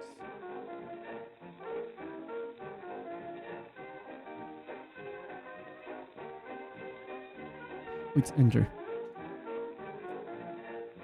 Oh, that's a good cave. What do you guys think? I think this is a good cave. Hmm. I mean, it's a shit name in comparison to the one we have, but still.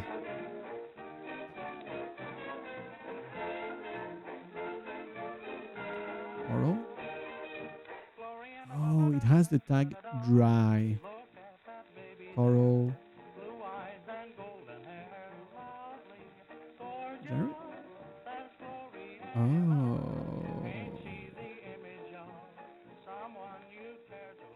Coral. Connected. Flooded. Okay, flooded might be a bit much. Holy shit, that is huge.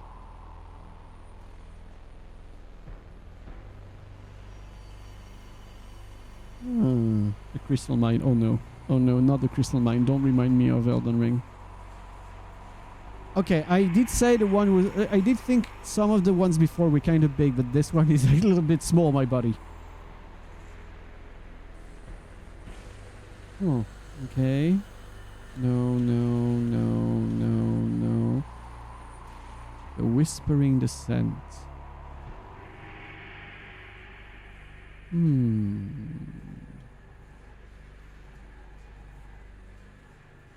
I kind of like this. The fact that you have to go through the water to reach certain spots, including this room there on the right. You are obligated to go through the water for that. I like this. Yeah, I'm looking at this. Oh, okay. Export as a PNG. It saved it. Okay, great. Okay, so I can try a few and then choose at the end. The Beastful Mines. Okay. No. Huh.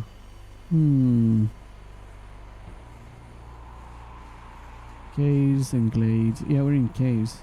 Oh, are we? Wait, am I making caves? Or glades?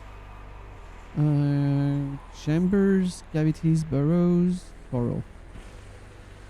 I don't care about connected anymore. Oh, no burrow.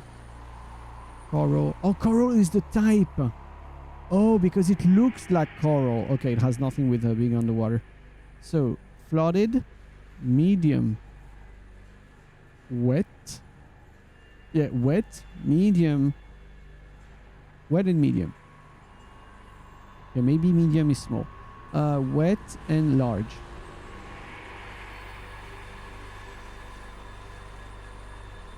Ah.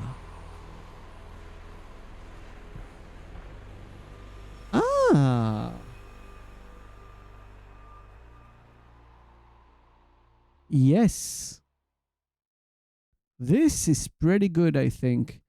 It's 1, 2, 3, 4, 5, 6, 7, 8 spaces with different paths. I might keep this. I might stop looking and just keep this. I don't want the cave to be something too huge, but I really like the shape of this one. Okay. Export as PNG. I'm printing this right now. And you Print. Hey, Bob, welcome. And no legacy. No, that's not how it works. What the fuck is this music?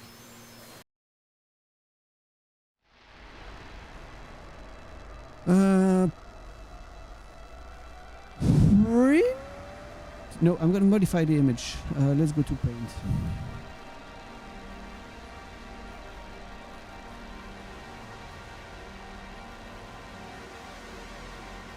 Okay, paint.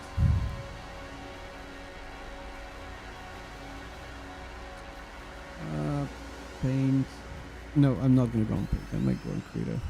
No, I'm not gonna go on Krita because I wouldn't be able to do anything on this without spoiling a bunch of shit.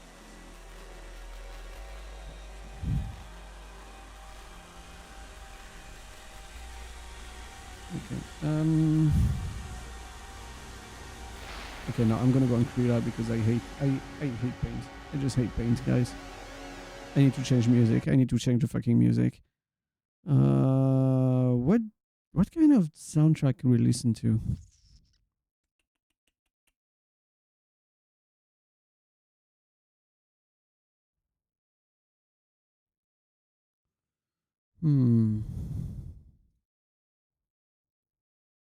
You guys have an idea of any dark kind of soundtrack we could listen to for that today?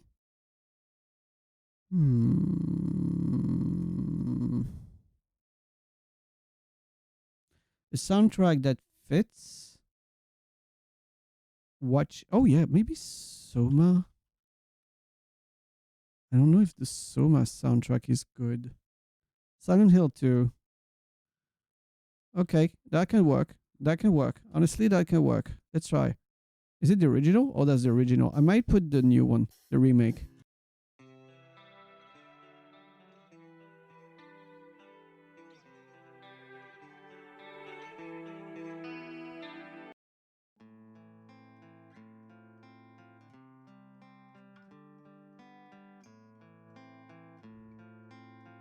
Yeah, that's nice. Okay, so.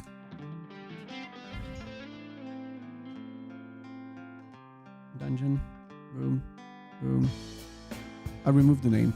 I didn't like the name, so I removed the name. And print. They called it the Whispering Hollow, but I like this. It's a good place. It's a good dungeon. Okay, print. Oh, I should have printed the players, I think. Actually, no, I'm not giving one to the players. I'm going to tell the players to have a nice sheet of paper and they're going to draw their own map. Because they're big boys and girls.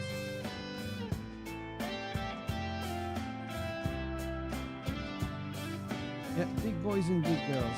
Okay. Yeah, I like it. I like this. Okay, time to put things in there. Oops. Okay.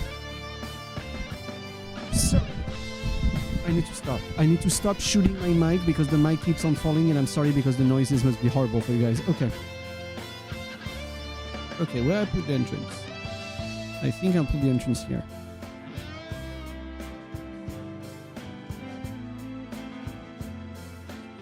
So, to show you guys, I have put the entrance at the bottom here.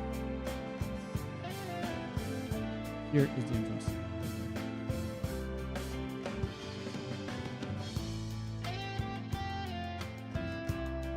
And so they're gonna land with their vehicle or there's something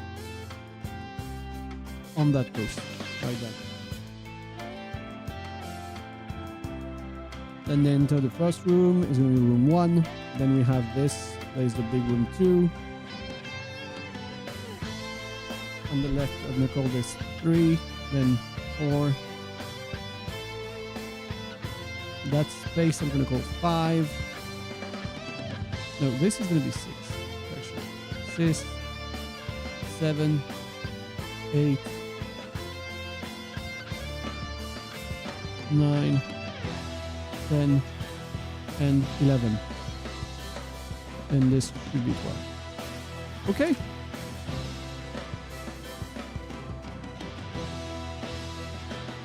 12 areas. 12 areas. Pretty good.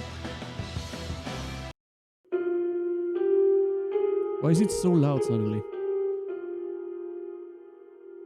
I mean, it's pretty, but it's loud. Okay.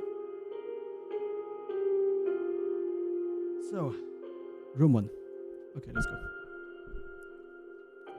Room 1.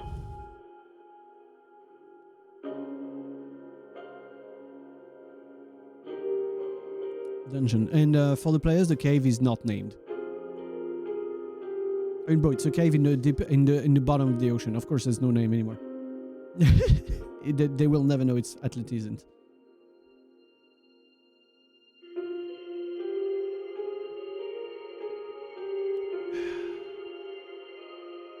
So.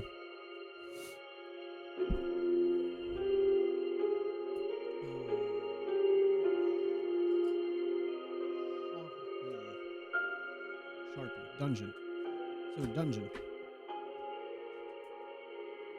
Dungeon. Paper. You go here. Okay. Room 1. Room 1, it is a safe space. Has glowing mushrooms. No, not mushrooms. Glowing algae. Glowing algae. Good spot for a camp.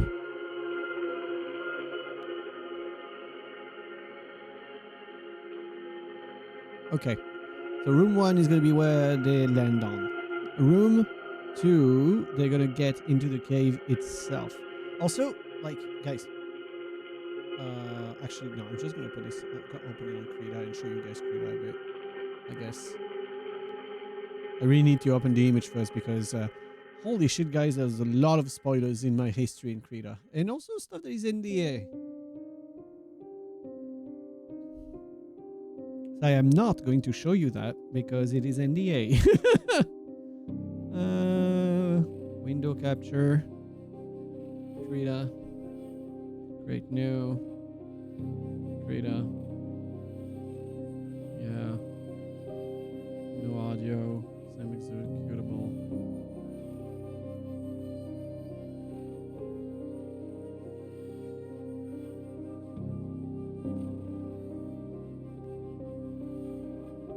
Come on, Krita. Okay. Okay. So here is Krita. So here we have Krita.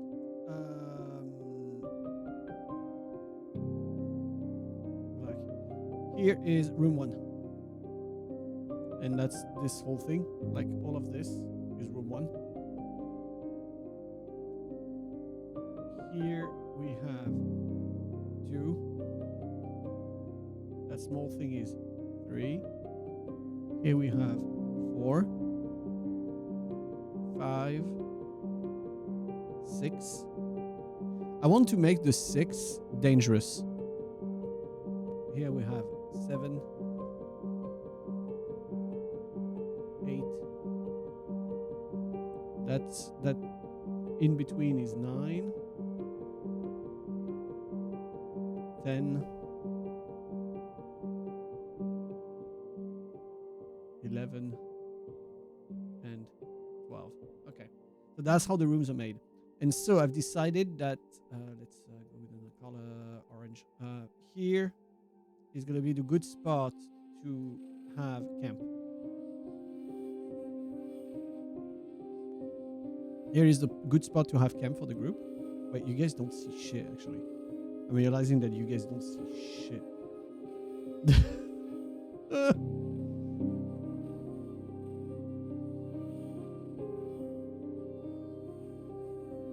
Wait. Why can't you guys see the whole image? Why can't you guys see the whole thing? That's weird. Wait, that's fucked. What is happening? Oh god, it is completely fucked, guys. Look at this. I don't know why, but it's completely fucked.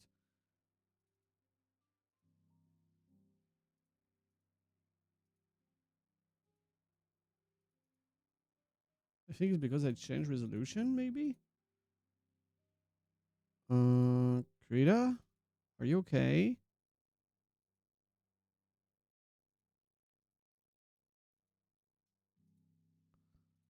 Oh, that is not good.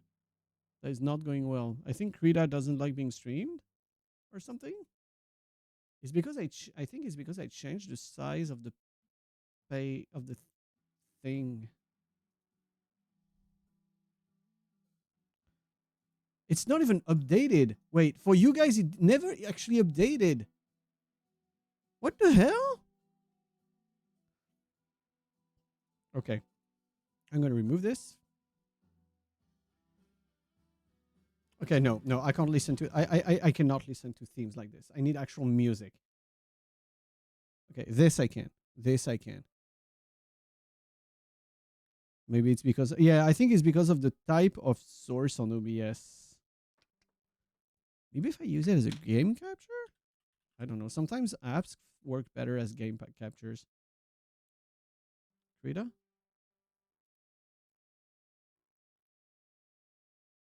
Hello?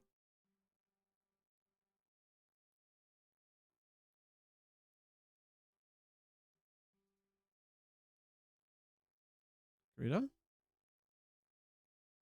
Nope. Krita doesn't like to be considered a game. Okay, I'm going to try thing. Okay, I might. Yeah, I'm going to end up doing the thing I didn't want to do, but I'm going to end up doing anyway, which is a display capture.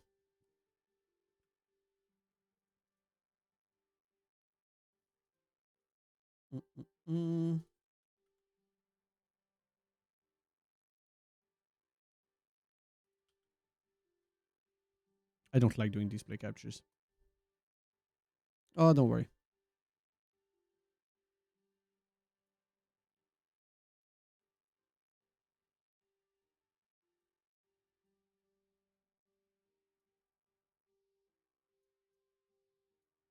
Okay, you guys can finally see the map.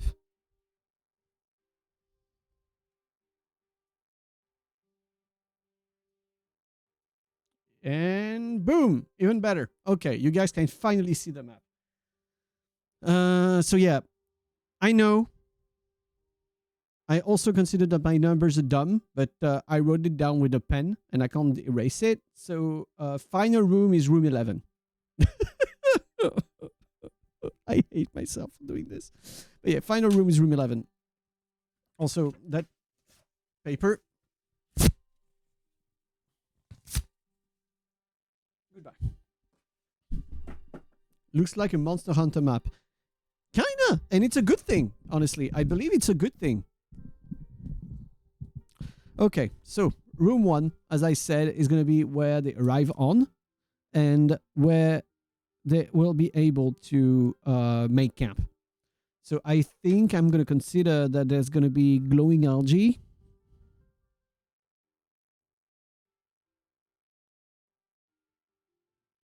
On the walls. And clams and shit. Like clams and small puddles with shrimps and other crabs.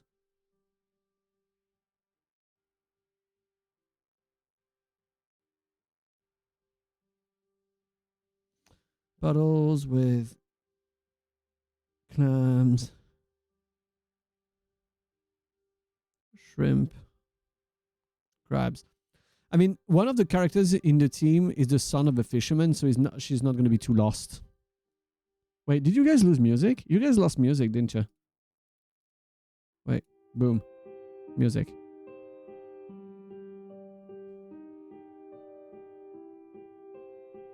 Okay, you didn't lose music anymore. You have music now. Okay.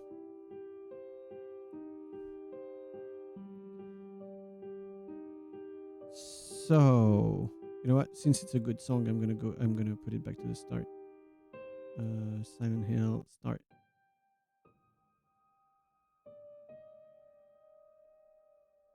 Oh, so this works. Huh? Okay, great. Okay, so you guys still have your music. You don't see anything in the background. So yeah, first room, nice resting place, some little things to eat. It's okay. Room 2. Room 2, big one, with a shore, and a pot that is in the water. I think I'm gonna consider that room 6 and like a bunch of room 6, 7, and 9 and 8 are actually completely blocked. Like you actually completely have to go through water to go through them. Maybe I could make 5 the polymorph room.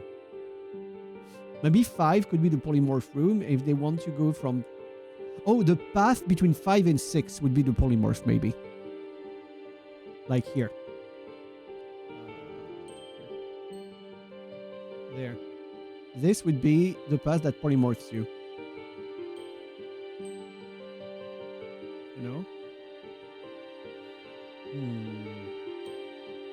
And then to go through 6, they have to... Or maybe I could do a thing, actually. Like...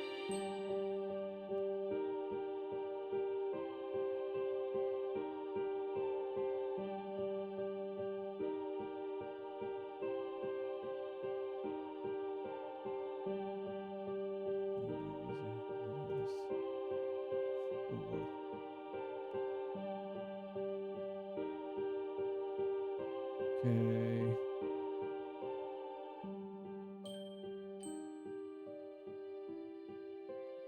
Make all of this water. All of this is completely filled with water. Like that. I think that's kind of good to have that forced water part in a way, you know? So that they are obligated to go through an all like water arc, basically.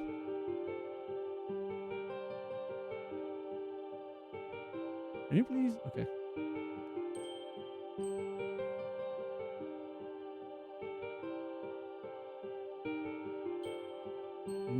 Only this color. Okay, yeah, only this color. In that case, I take this color there, and maybe I...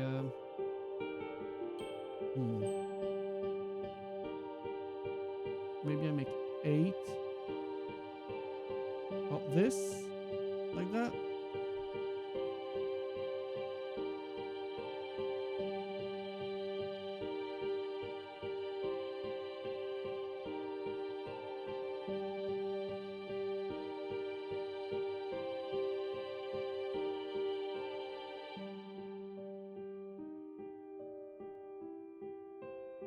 Makes me wonder why I printed the first one. But yeah, I think having the whole central part that is completely underwater could be interesting. So that they have like an actual underwater arc to go through, you know?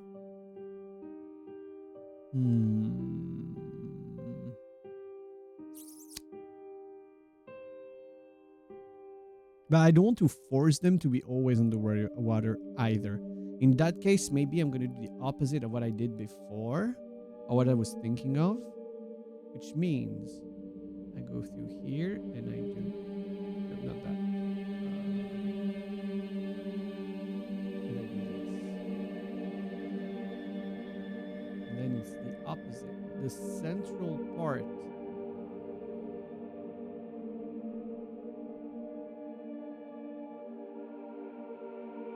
in here is still not underwater, but the rest is. And they have basically an island in the middle they can use. I think I like that. I think I actually like this.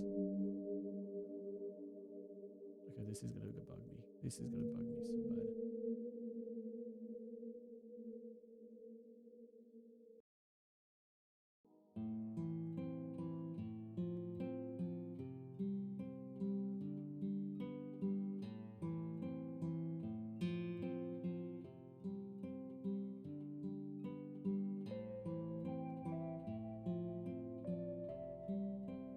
I can't draw for shit, guys. And now you have the proof.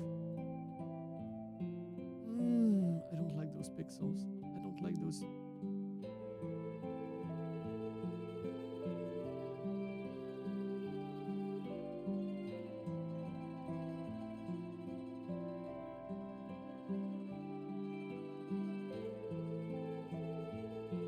I'm very sorry to Shitty seeing me butchering art like this, but yeah.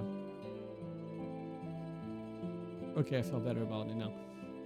Okay. Also, I should have fucking used a layer to do my modifications. Anyway, so yeah. So we have this. Room 1, first area, resting spot. Second, I think second, third, and fourth should be in the same theme. 2, 3, 4, which are the ground ones, should have similarities.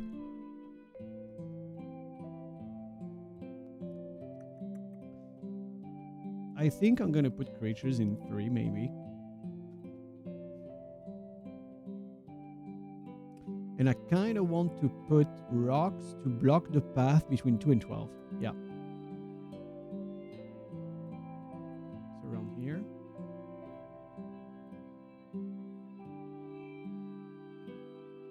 I should just fucking turn on my fucking tablet.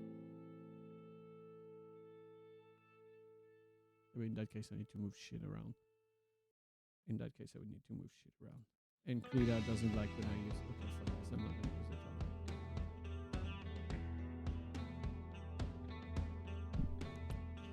Let's go black.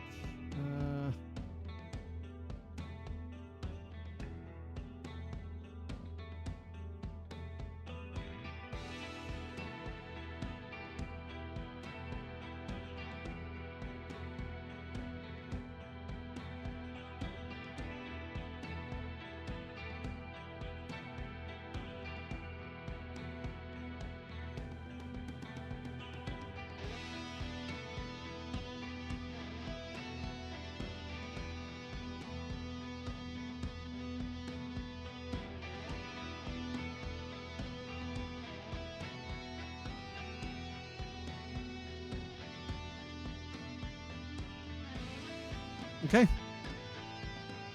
Now we have a path that is blocked here.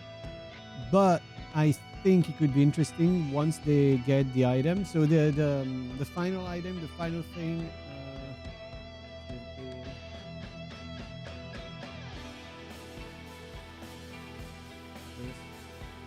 The final thing here is present. Like the artifact is going to be there.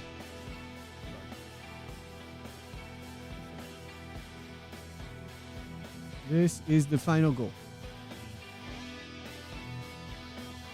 So ideally, I think the path they could take would be start from here, make camp, explore this, see that they can't go this way. Don't decide to go into the water yet. So first they explore all of that. Then either through this or this, they go in the water. I'm gonna just do that, this, and that. Because then, no matter which path they take, they're gonna end up taking the water path. Depending on what they see, they will either take a rest here. Oh wait, no, here. I'm gonna put rocks again.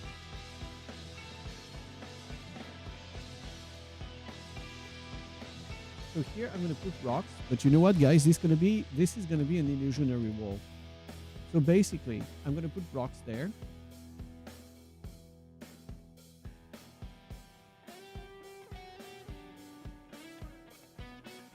But once they arrive from the other side into this place, which is going to be a dry place, they really are going to like very much. They're going to realize that they can go through now, and that they can join back to where they almost started very safely if they want to go take a rest before the last spot. I think that's good. Okay, so we are back to this.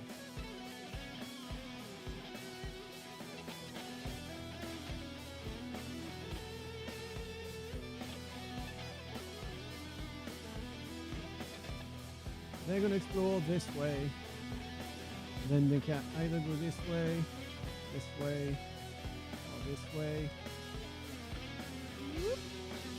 Then from here, they should take a rest this way. But like I said, let them go through this. Then they can explore. This is gonna, I think, is going to be like an underwater cave. It goes from 9 to 10, but otherwise they can just take that cave to stop from 10, from 8 to 10. And then here is going to be the boss room. Yeah, I think I like this. Oh shit! Wait. Control Shift Z.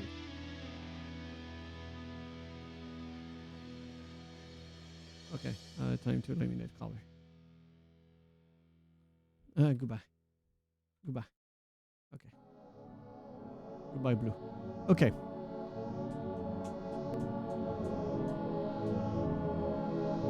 The music is kind of loud. Get lower. Okay. So. Encounters. Encounters. I had Shul, the Wastridith, and giant crabs. I think we had sea hags before. Okay, let me check that now. Fight Club.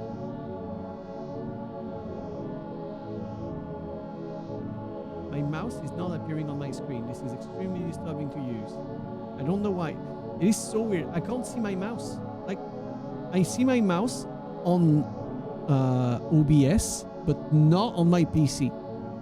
This is okay. I can see my mouse. Aquatic. We remove that. Okay, Aboleth, no. Arcdruid, no. Chill, we said yes. Crabs, crocodile, deep cyan, dragon turtle. Oh, 17, no. Frogs, giant crabs again. All of the sea animals. Hydra. Easy? Wait, a Hydra is easy? What the fuck is an Hydra in D&D? Hydra. What can I see the fucking Hydra? Wait, that's weird. Delta. Give me all.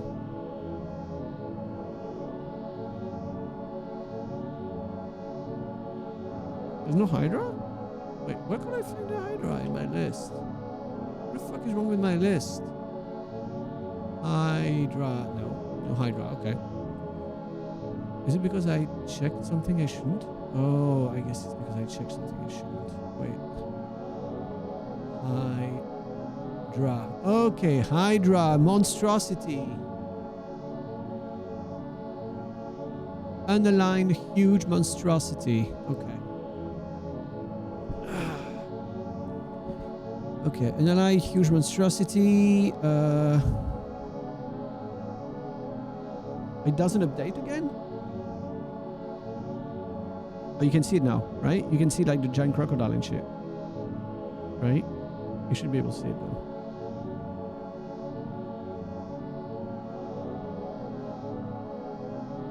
It is fucking up so much. It is so weird. It is very, very weird. I don't know why, but anyway.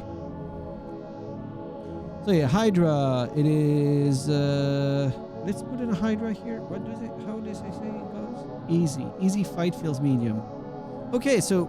Easy fight feels medium. It's a nice intermediate fight. Maybe as... Oh, it could be a fun intro. Could be a fun intro to the cave, like in room 2.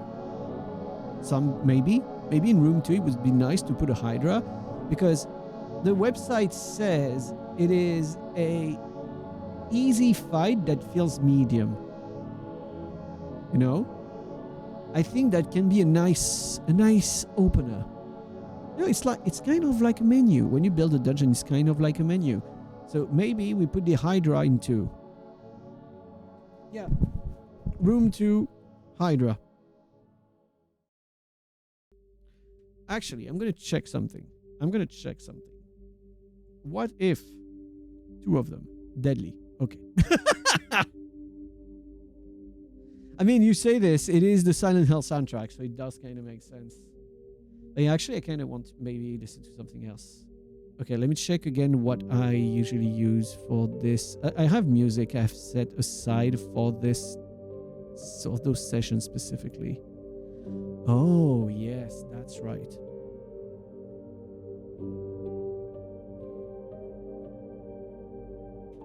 Frostpunk soundtrack.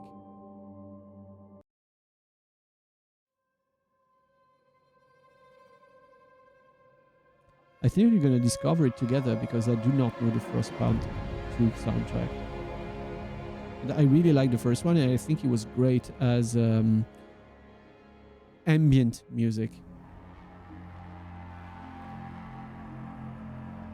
I just refill my glass of beer. And I finished the whole... What is this? A little? Oh, 650 millimeters. Okay. So, room 2. A Hydra. I kind of maybe want to give him a little friend. Like a little thing. Let's go CR. Lowest CR. Crab Frog. What the fuck is a Quipper? Oh, maybe you could move like the baby Kyoto.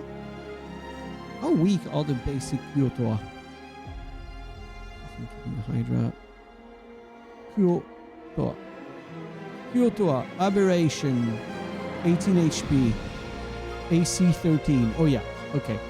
Okay. Armor class 13. Those are babies for that team. So the thing is, I would want to do this as a fight. You guys can see. Okay. So 4 Kyotoas and a Hydra. So the game, like the website says hard, but the thing that I want to implement in that fight, music go lower. The thing I would like to implement in that fight would be that the Hydra is asleep when the fight starts. Or maybe they are all asleep when the fight starts. So it is considered to be a hard fight, but I give a very strong opener to the team unless they're dumb, which they can completely be. But if they are, it's going to teach them to be careful in this cave, you know? So yeah, Hydra plus 4 Kyoto. And I can always adapt. If I feel like the fight is too hard for them at the start, I can always like lower the HP of the Kyoto or something. Or even the Hydra. How much HP does a Hydra have? Hydra is... Oh wow. Hydra is 15d12 plus 75. Average 172 HP. So yeah, I do think they're gonna want a strong opener. Does it have any weaknesses though? Hold breath. Multi-attack. Can attack for each head it has. Oh, how many heads does it have actually? Most Hydras have 5 or 6 heads, but some... Oh, I can choose how many heads it has. Because one of the strong things apparently about the Hydra is that for each head beyond 1 that it has, it can use an extra reaction for an opportunity attack every turn. So maybe I don't make it a 5-headed Hydra if it's too hard for the players. I don't know. I could check. I mean, this is a strong team. I know this is a strong team, so... Actually, I'm going to check a little thing. Because they use the NPC during the fights sometimes. So if I do this... Medium. Okay.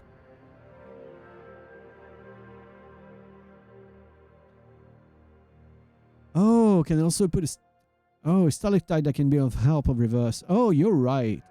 Oh, yeah. Put some natural hazards in the room. Yeah, natural hazards is actually a good idea. It's a very, very old cave. There could be stone stalactite on the ground.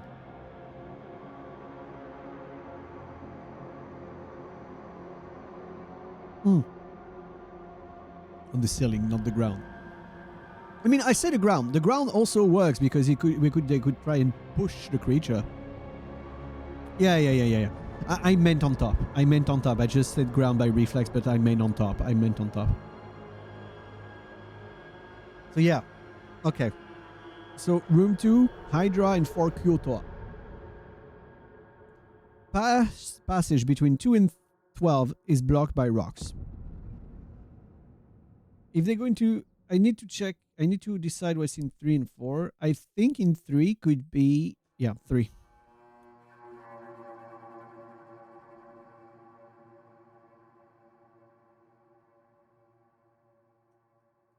Mm, 3 would be the food reserve of the Hydra in Kyoto. So basically, they usually would go in the, like the Kyoto would serve the Hydra, and they would hunt for the Hydra by going through 1, which was the point of entrance of the players. And so when they hunt, they give some to the Hydra, and the rest they store in room number 3, which means that I can put some treasure there also. So food,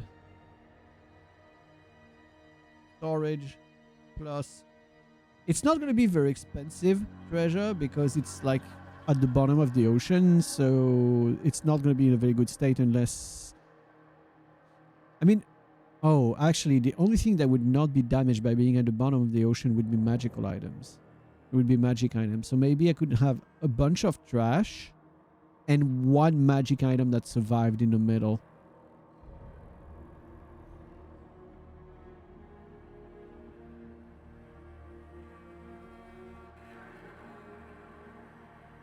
Even if it's something simple. Number 4.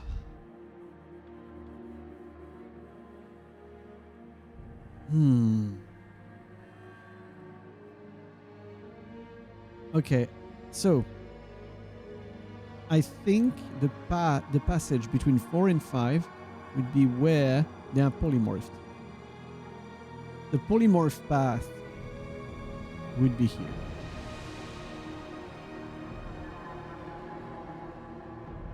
Not bright enough. Be brighter. Too pastel. Here. Why are you so pastel?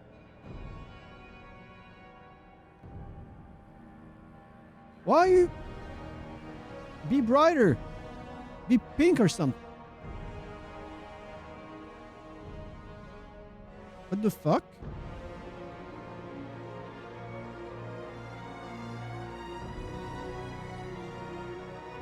Like, that is not the same color. What the fuck is wrong with it?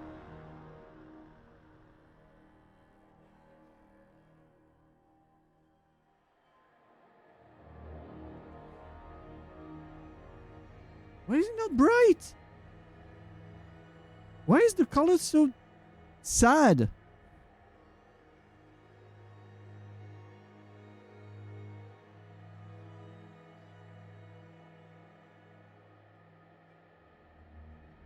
What the fuck? Also, I just realized that the blue didn't disappear completely because my selection was crappy.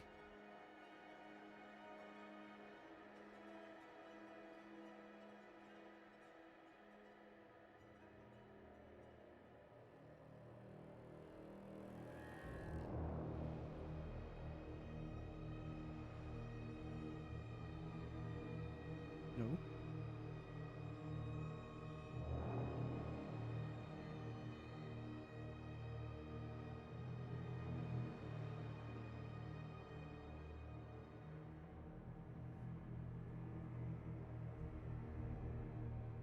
Right, if I do this, is this gonna get fucked? Yeah, it's gonna get fucky.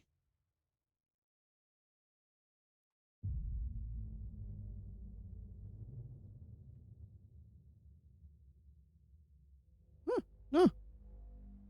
It's actually okay. Great, perfect. Anyway. But yeah. Anyway, colors. So here is the polymorph path. And when they go from 4 to 5, boom, they transform into... Oh, you know what? Yeah, no, I don't know what. I could put a thing in room 4 that gives them a hint that if they drink this water, they can gain. No, it's shitty. Hey, Raz, welcome.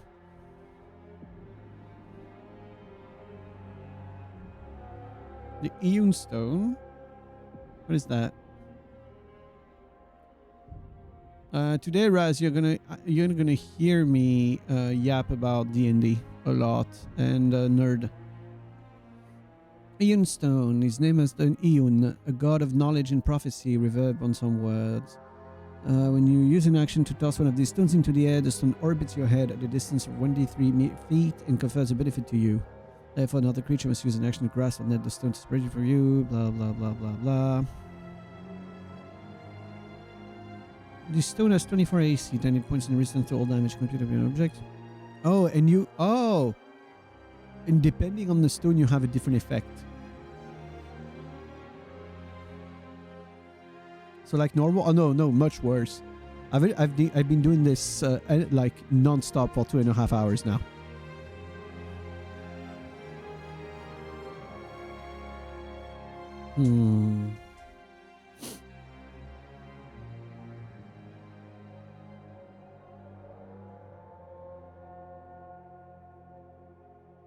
Okay, it's a fun item. But yeah. So, here I put the layer of polymorph.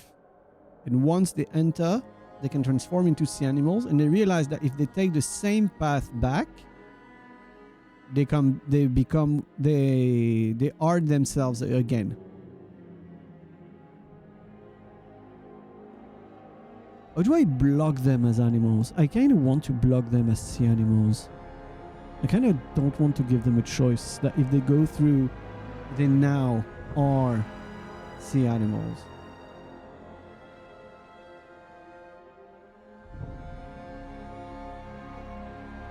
Maybe they lose. Okay. No, I have an idea. Here is trap. When they are hit by that trap, they lose consciousness. And then... Okay, guys. I got it, guys. I think I got it, guys. Hear me out. Hear me.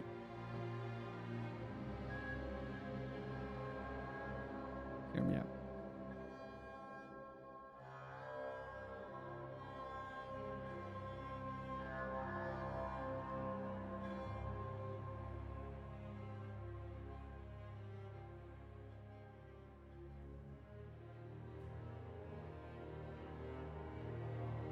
You're gonna get it. You're gonna get it, and it is a great idea.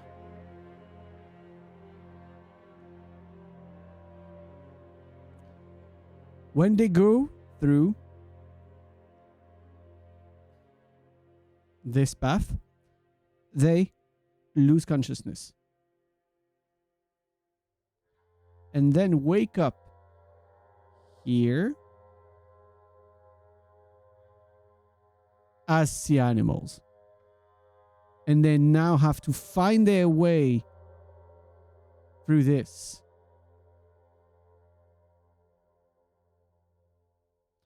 So yeah, they respawn here.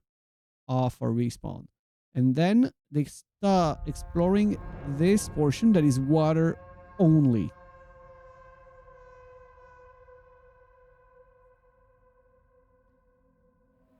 Yeah, I think I like that. So, I'm going to just keep this because I got the idea. Here, Hydra. In 2, Hydra. In 3, food storage. Basic magic item. And food and drinks. Like food, drinks, trash, and basic magic item. 4, I kind of want to make room 4 to be big with a bunch of elements, but it really has nothing. I want to make the room as suspicious as I can, but has nothing in it. Yeah, I think that's what I'm going to go for the 4th. Maybe make the room filled with gigantic algae they have to go through like a jungle. You know, like the whole room is completely filled with could be algae. Oh, maybe is there a sea anemone monster in the game? See, is there an anemone monster in the game? No, no, there's no anemones. Do you guys know of any sea anemone monster in D&D? Sea anemone D&D. Giant sea anemone. Oh, it does exist. Of course, it's giant. Oh, the last time it existed was in the 2nd edition. Oh, that's why I can't find it. Last time it existed was the 2nd edition. How old is the 2nd edition now? Holy shit, man. 1998. Bro.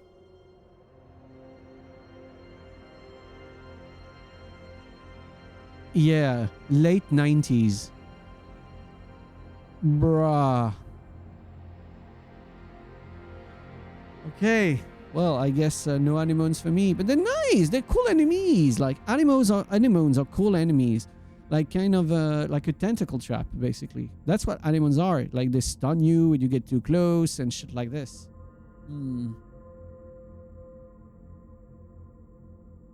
Yeah, I think room 4 I want to fill with giant algae, like a jungle. I want to make room 4 to be kind of like an underwater jungle, like underwater cave jungle. Bright, colorful algae, some like a bunch of critters, puddles that are not going to be deeper than like knee deep, I guess. And like not many threatening things, but there's going to be stuff. And then once they reach the exit of this, they could be even pushed there by some creature or something. I don't know. I haven't decided yet. They reach this, they fall unconscious and wake up here, and they have now all been transformed into sea animals. Yeah. I think that is my plan. I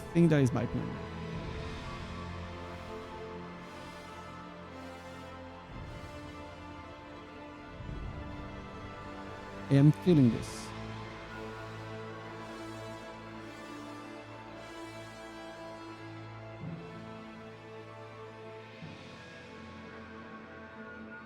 I hate all of this.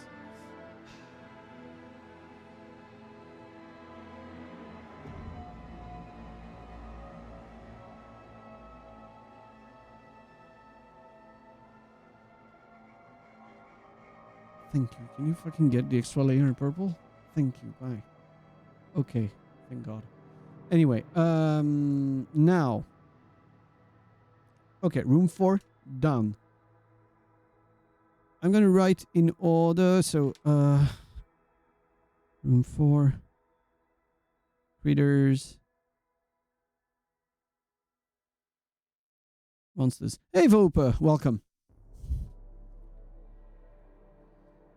Okay, monsters, critters, and giant algae like a jungle. Oh, I have an idea. With the feel of that room, you know what I'm gonna go for?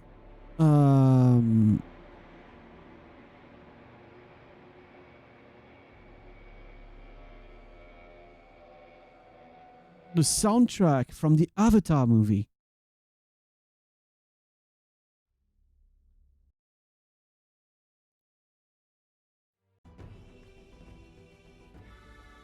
Nah, not that. The bioluminescence of the night. Let me see.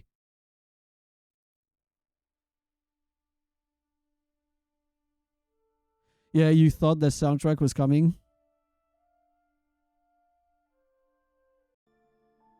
That is very quiet.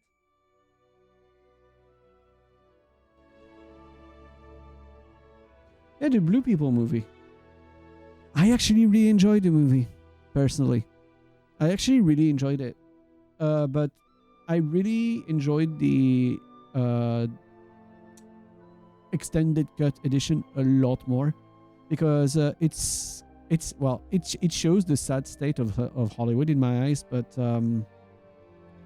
you know what was cut from the movie, from the director's cut? Well, it was actually the world building. What they removed from the movie for the cinematic cut was the world building. Like in the director's cut, you had a scene, an extra scene of the main character and how he lived on Earth as a cripple. You had an extra scene on Pandora when the soldiers shot down the whole school, and talking about how some of the kids from the Na'vi were learning there to try and learn human culture, but it was fucked up. And like there was a lot of stuff that was just good lore and good world building, and that's what was cut from the cinematic version, and I was kind of pissed at that. Anyway, so Room 4, a Pandora, but less dangerous. But yeah, that is basically the idea for Room 4. Yeah, that's very stupid. Yeah. Room 8, chill but underwater. Room 7, underwater plus danger.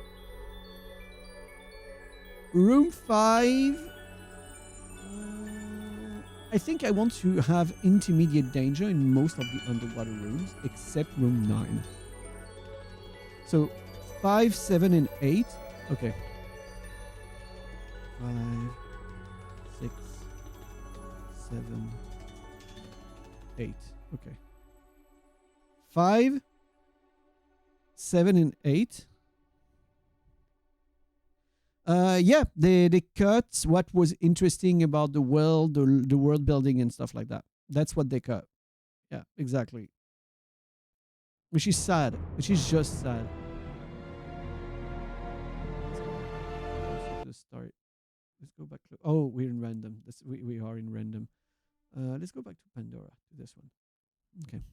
So, I always think of the soundtrack I'm going to play because I believe that the music of a TTRPG plays a huge role on the immersion for the players. Oh, stuff that will have a different effect depending if there are animals or like earthen creatures. That's a good point.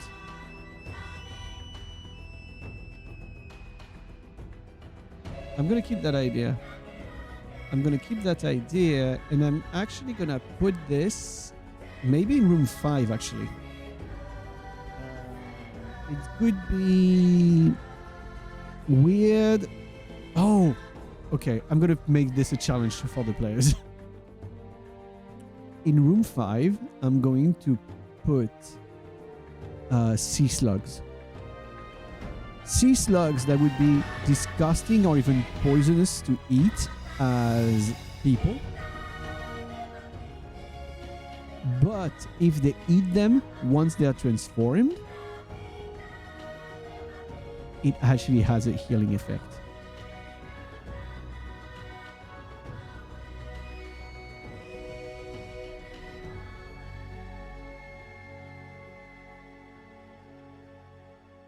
Yeah, poisonous sea slugs, if they try to attack them or anything, they just spew a huge cloud of like poisonous blood. But if they eat them as sea animals, so the thing that they're going to transform in, they actually get healed. Yeah.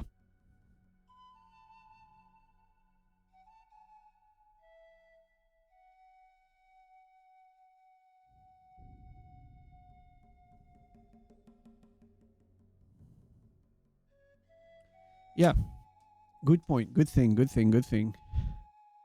Room 6, I think I'm going to make room 6 to be the place of an enemy that can then become a safe haven once they defeated the enemy. So what enemy do I put in 6? Oh, maybe I put... Oh, yeah, I gotta put the Chul.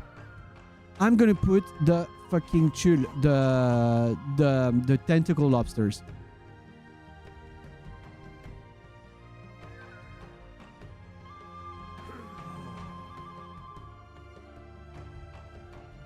Also, I'm gonna make it that when they reach 6, that is when they will be able to become like terrestrials again.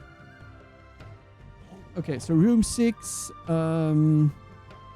I'd say like maybe the ground of room 6 is an like there's rocks or something that are anti-magic or something and removes the polymorph they were a victim of on room 6. And I'm gonna put... Okay, let's balance that fight. The Chul. Welcome back. Okay, the Chul. The Chul. CH Chul. Okay, 1, 2, 3. Will there be a room with rats? So, considering that we are in a cave at the bottom of the seafloor, I do not think rats are going to be around. I'm sorry, Vapor. Yeah, 3 Chuls. Medium feels hard. I think that's good. Okay, Chuls times 3.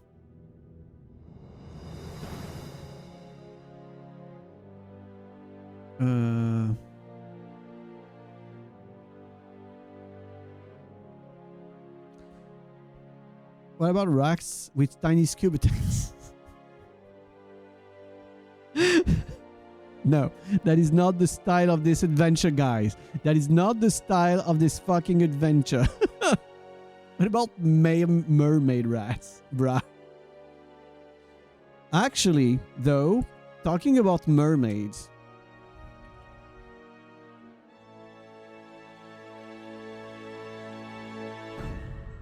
Talking about mermaids... I might want to put something like Kuotoas in room 10 with a prisoner or something like that.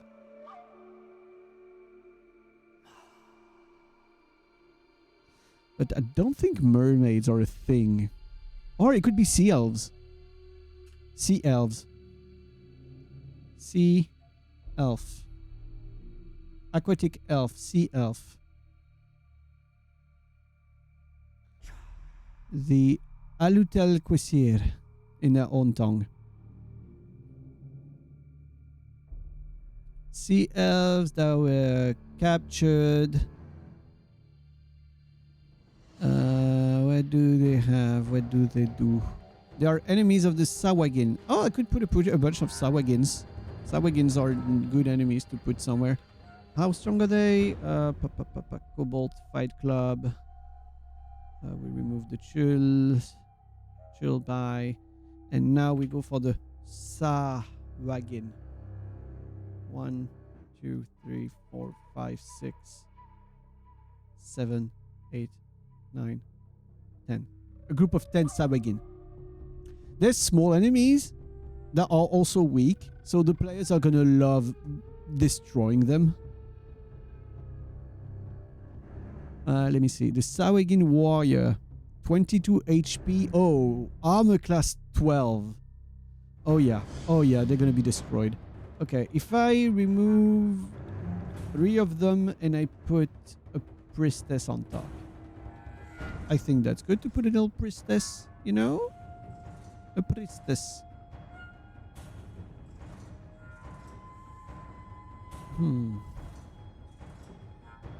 Capybara are not fish, Vapor. I'm sorry, capybara are not fish. I appreciate your ideas, though. Continue. Keep them coming. Honestly, keep them coming. Okay, so room... Actually, I'm going to put this in room 6. No, room 6 is the Chul. Room 10 would be the arm. Room 10 would be the Sawagin. So I said, how many again? 7 Sawagin in a priestess. I don't know. I've seen some confining images that show them to be pretty fishy. Shut up. Shut the fuck up, man. Shut the fuck up. 9, 10. Okay. So, room 10. Room 10, we have 8. Saragin plus 1 priestess with an sea elf captive. Which means that the sea elf can be saved and give them information about some other things in the cave, including maybe the identity of the boss monster and a longtime friend. I kind of want to have them at least meet one NPC they can communicate with. In room 10, they're gonna have that.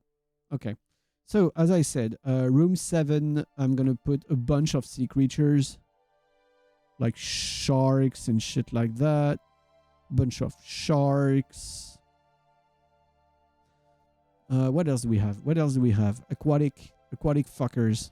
A bunch of different. No, not a hippo. Not a hippo. Hippo don't live at the bottom of the ocean, Raz. Oh, are they deep sea creatures? Are they like deep sea fishes in D&D? Deep sea creatures D&D.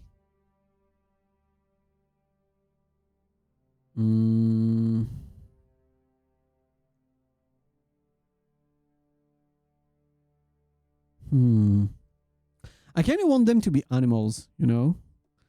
Okay, what if the room with all rusty pirate chests, and if you touch it, the secret door will open and the giant kraken beast attacks from it? So the thing is, the kraken is their friend in this story. The kraken is someone that is helping them. To be honest, right now as they are in the story, they are trying to fight someone evil, but by being allied with someone worse. Yeah. I mean, someone worse, but doesn't want to kill them. That's basically what they're at. Yeah. A swarm of man-eating tiger shrimp. You guys really have ideas of all times, huh? I mean, a swarm of small fishes trying to eat them, like piranhas or something like that, could be a fun thing to put somewhere. And it would make the players freak out. It would make the players freak the fuck out. Poppin-san, why are you awake?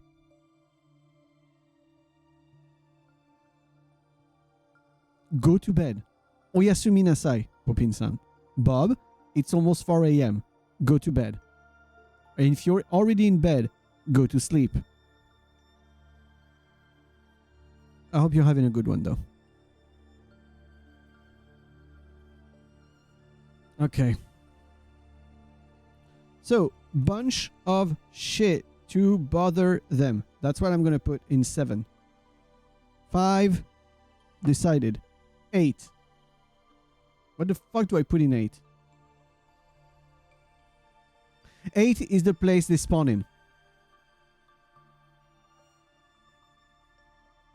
Respawn as sea things. Okay. I'm gonna you know what?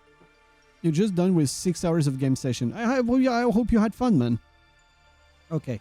So a bunch of sea creatures are gonna be I think I'm gonna make a table of sea creatures and make them roll for what they're gonna become. It's gonna be funny. Okay. Room 9.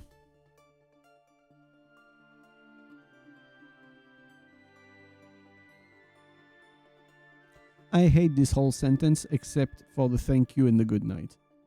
So thank you, Bob. Have a good night. Oyasumi nasai.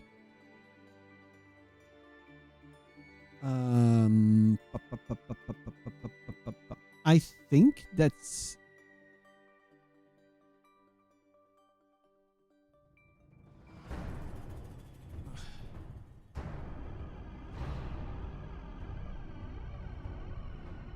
I'm going to put the swarm of hungry fishes in 9 so that they try to run away from it.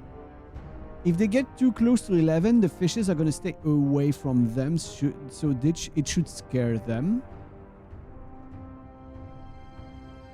Okay, now I have 11 and 12 to write down. 11, boss fight.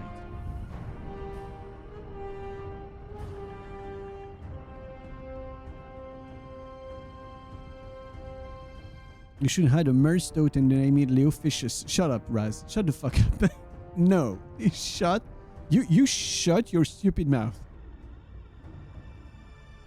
So, 11 was Trilith. What language does it talk? It talks Abyssal. Okay, so in here we have the Warstrelith and we have the Orb of the Father.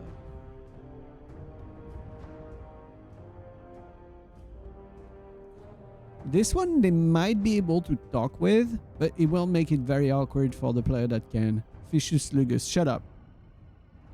Okay guys, if I one day play a fishing game, I'm gonna call myself Fishes Lugus, okay? But yeah. X! No, Frack. No. Also, hi. Okay. 12. 12 will be a dead end that becomes a path once they have the orb.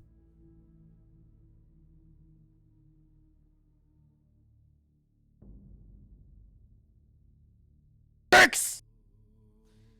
Guys, you know you are on speakers right now. Huh? You know you're on speakers right now. Hmm? You don't want to play that right now.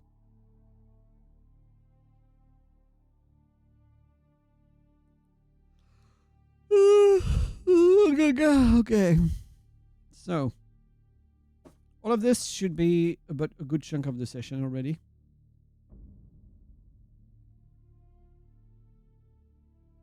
And otherwise,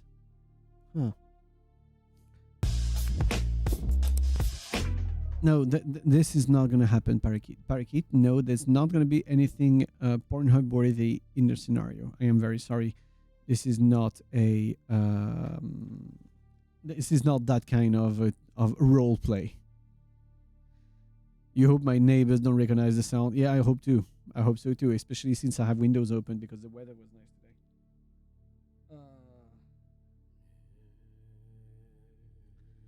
Okay. So once they have the orb, it means that they are ready for the final act of the whole campaign. Why did you punctuate my sentence so well with that? I hate it. Let's make them more suspicious of you.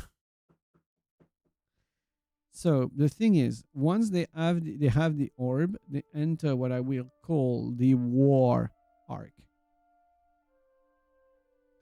The war arc is them going back to Waterdeep. Yes. Yes, almost late. So basically, they reach Waterdeep either the day before. Cheese. What the fuck is this? Is this French? Nawar Bruh. donated $20. You should get a snack.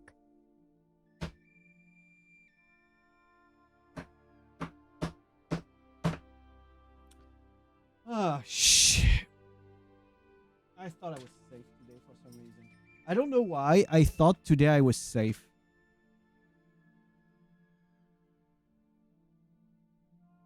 And bruh, the sound of that is so crisp. So crisp. No. So fucking it peaks so hard when you use the Stream Elements one. It peaks so fucking hard. And on speakers, yes. On speakers. I kind of jumped. Like, it was not visible on the model, I think, but I did kind of fucking jump to that. Thank God. Thank God I still have like 3 sips of my beer. Okay. 3, 2, 1, cheese.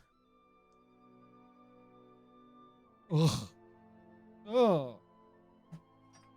Oh. Ugh. Oh, I hate this.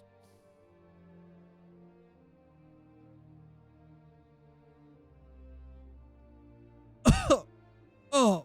Oh no, no. Oh. Oh. Oh. For some reason, it was even worse than usual to swallow. I think it's the heat. I think it's because it's hotter now. It is softer inside and it feels a lot more oily.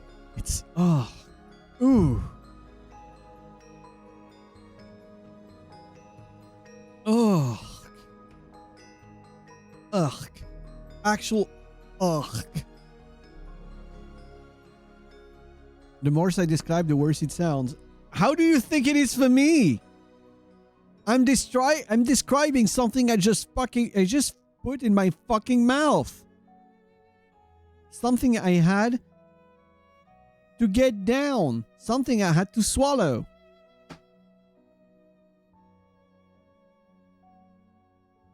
Ah. No, Navath. No. I am not forcing my player to have a taste of the cheese. But yeah. Okay. I think I need to write down notes of the war arc. Put me somewhere in your campaign. Okay. You're going to be an inhabitant of Waterdeep. So the war arc, the final act. Which could happen this weekend, which would be crazy. Tomorrow or Sunday might be the actual end of 5 years in the same campaign.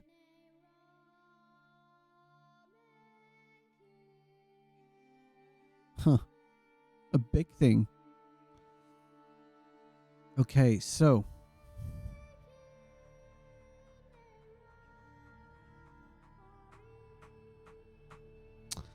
So, they reached the city. A whole ass journey, yeah. A whole ass journey, as you said. And when I say 4 to 5 years is IRL. 4 or 5 years of gaming sessions.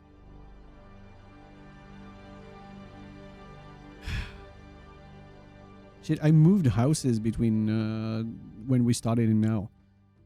Some of the players moved apartments like 3 times, I think, since we started. Well, actually, you know what? That's actually like a good comparison. When we started this scenario, that was the first apartment 2 of the players got when they started being together.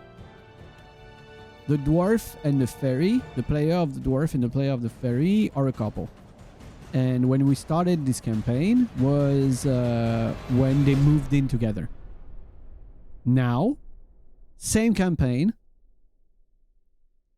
The player of the fairy is pregnant with her 2nd child. Yeah, it's been that long. They almost had 2 kids since we started. I think she's like 6 or 7 months in now. So yeah, she almost had 2 kids since we started this campaign.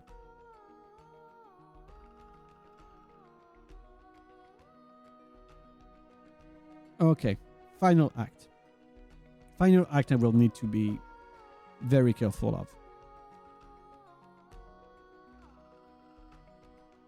So,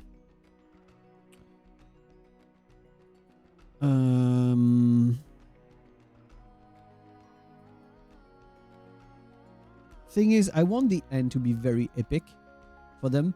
So even though the fight is like the story is basically gonna end on the use of the orb and the attack by Dagon on the city, which would be like a humongous abyss monster against the winter god.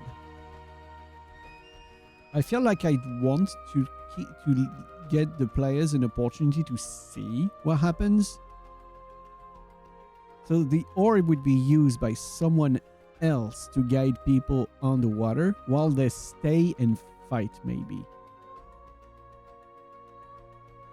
Maybe I could say that Dagon gives a promise to the player that has a pact with him that their group is not going to be touched by his intervention or something like that. And that is the reason why they would have... Oh, yeah. Guys, I'm going to give them a scene like in The Lord of the Rings. So, basically, they're going to tell the people to retreat underwater with the orb that they're going to bring back. And so they're going to, like the city, the soldiers and stuff are going to escort the whole city, the full total amount of inhabitants of Waterdeep into the ocean to keep them safe. And the reason why they're staying behind is because Dagon, the creature one of the players is contracted to, tells them that when he is going to intervene, only her and the people the closest to her, so the closest to the player, are going to be safe from his attack. But they will need to win some time. So they're going to have to actually do a 5 against army sequence. Using, they could be using, I don't know, like siege weapons, magical siege weapons. Maybe have one of the staff of activation of one of the protection statues of Waterdeep and stuff like that. So they have a whole scene where basically I tell them they need to survive something like 20 rounds or something like this. I mean, what? 1 minute? 1 minute is 10 rounds. I could tell them to survive the equivalent of 10 minutes, which would be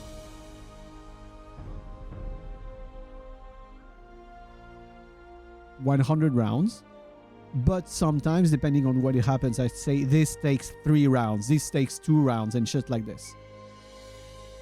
And I make them play a whole sequence like this when they try everything they can to keep the enemy at bay from entering the city before the arrival of Ariel, the goddess of winter, so that Dagon can do the final attack. Because I do want the players to feel like they are the main characters of this story. I don't want the final act of the creature to be something that is above them. I still want that whole sequence, that whole fight to be satisfying for them. So I think that's how I'm going to play it. Okay, so give orb to authorities. An orb that once it's going to be used, is going to disappear. I think that item in question. It's an artifact, so you can do anything I fucking want. Give orb to the authorities, then they will lead the people in the water.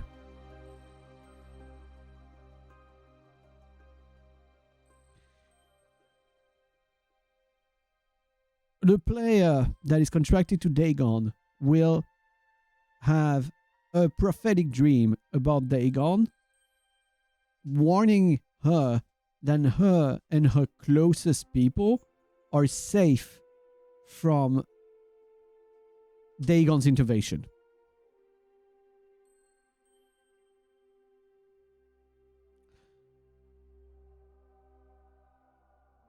Group safe from Dagon.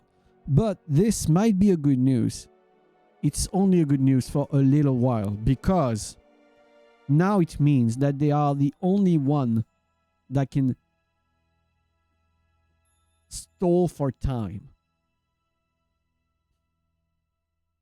I'm going to put in a character to vouch for the city lords to trust that small group of adventurers, and I might bring Elminster back in for that.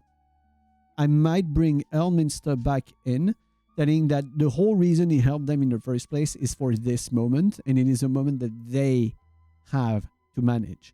He cannot be the one intervening because it's already a conflict between gods and creatures from the abyss, And if he, as the chosen of Mystra, acts, it could become much worse. Where did he go? He just went to chill. So, okay, Elminster vouch. Which means when Elminster vouches for you publicly, it means that people are just going to do what Elminster say. So, Elminster vouch, players, survival scene. So, I think something considering... Okay, I said... well, 6 rounds or a minute, I think. Yeah, I think a round is 10 seconds. So 6 rounds or a minute. 60 rounds or 10 minutes.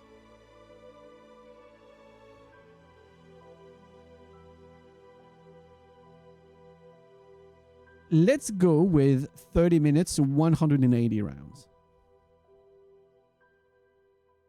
I will not make the players play 180 rounds.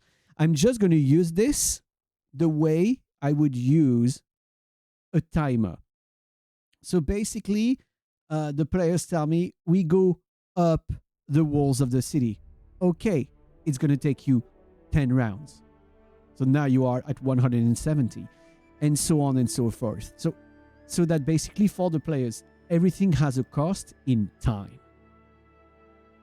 And also every time they stop something from the enemy, I can tell them, you now gain 10 rounds of nothing happening. And me, among those 180 rounds, I could put like deciders or events that happen at certain thresholds. Like when there's 150 left, when there's 100 left, when there's 50 left, and when there's 20 left, something like that. And I make the energy level and the implication go back and forth between actions that can take some time and actual turn-to-turn real fights that the player are going to participate in. And then all of this epic scene ends with the appearance of Dagon, the monstrosity of the abyss that annihilates every dream Auriel ever had of making the world her winter.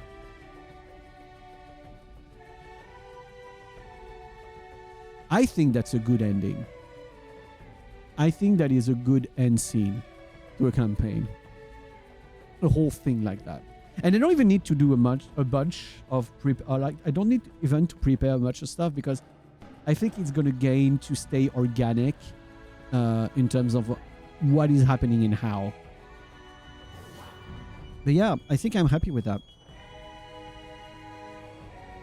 Shit, it feels so weird to write the end of this. It feels so weird to write the end.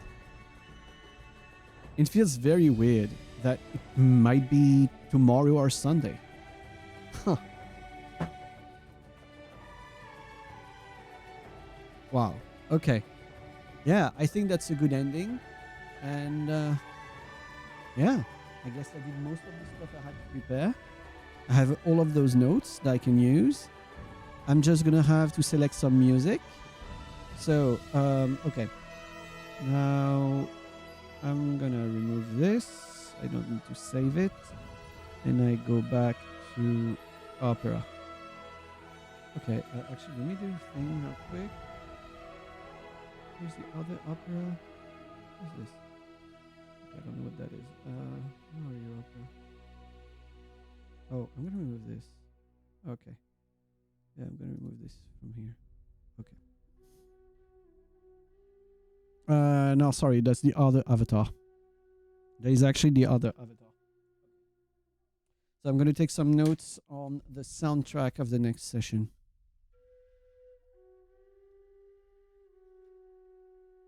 So, Avatar movie.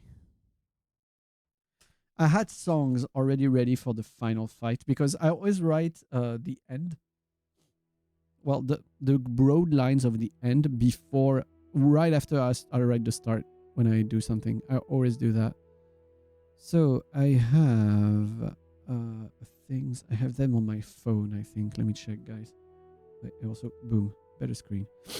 I have them on my phone somewhere. I should have them on my phone somewhere. Where's that? Okay. Okay. I need to do my daily workout. I haven't done. Anyway, I don't care. Oh no, I lost all of my files when I changed things. Okay.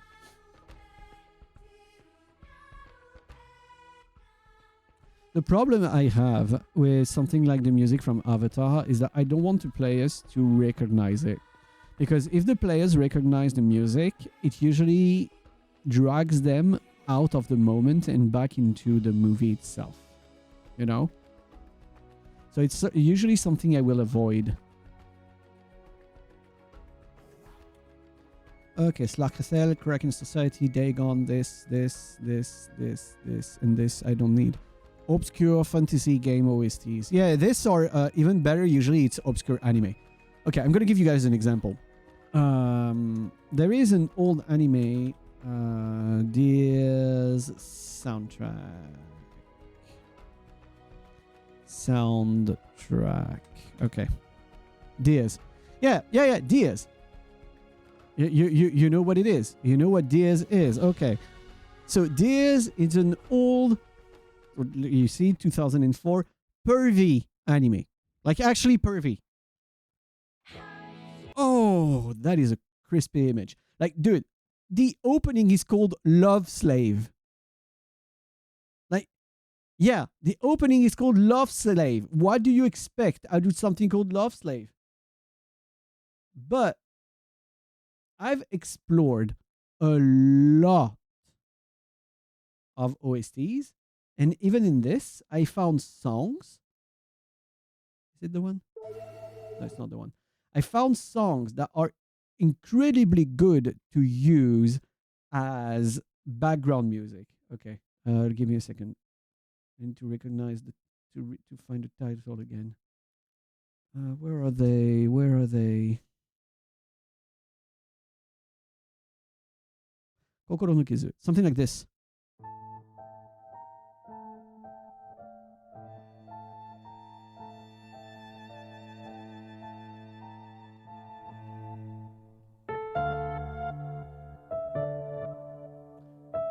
That is just a great mood maker. With this, you can give sadness to a scene. And there's also a hint of weirdness in it, you know? And I would never have thought I could find a song with that mood from this.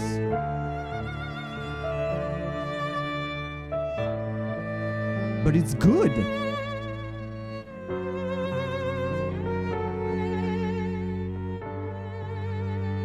Right? It's something you would not expect.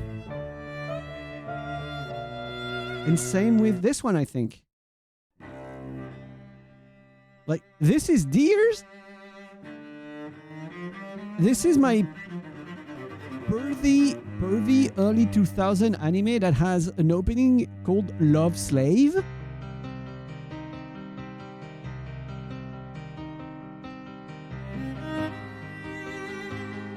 Like, what the fuck?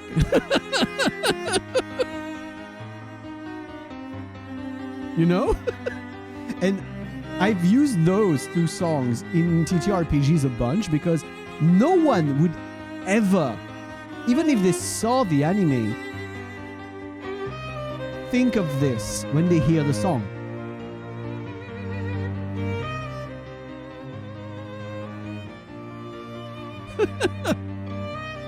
So yeah, never underestimate what you can find in a game's soundtrack, honestly.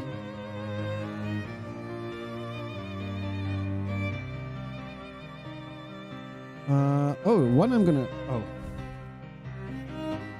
Okay, there's one that is a very, very, very, very strong OST. Shiki. Shiki has some of the most fucking terrifying songs I've ever heard. I'm trying to not go too deep into horror because I have players that are very sensitive to that. But dude, okay. I want you guys to try and immerse yourself in the music you're gonna hear and try to imagine the scene, okay? We're just gonna do like a little exercise. 3, 2, 1. When you hear this, what is happening? That music is just straight up creepy. You don't know what's up. It could be anything. You could be alone in the dark. You could be seeing a shape. You could be seeing something moving behind you in a mirror. It could be anything. And that music, that also keeps on growing and growing and going even stronger all the time, works perfectly to describe a scene when something horrible is going to happen to you. You know? But the thing is, maybe what you saw was an illusion. See, the music goes back down. And so you have a doubt. But is it really a doubt? Did you actually see something? Because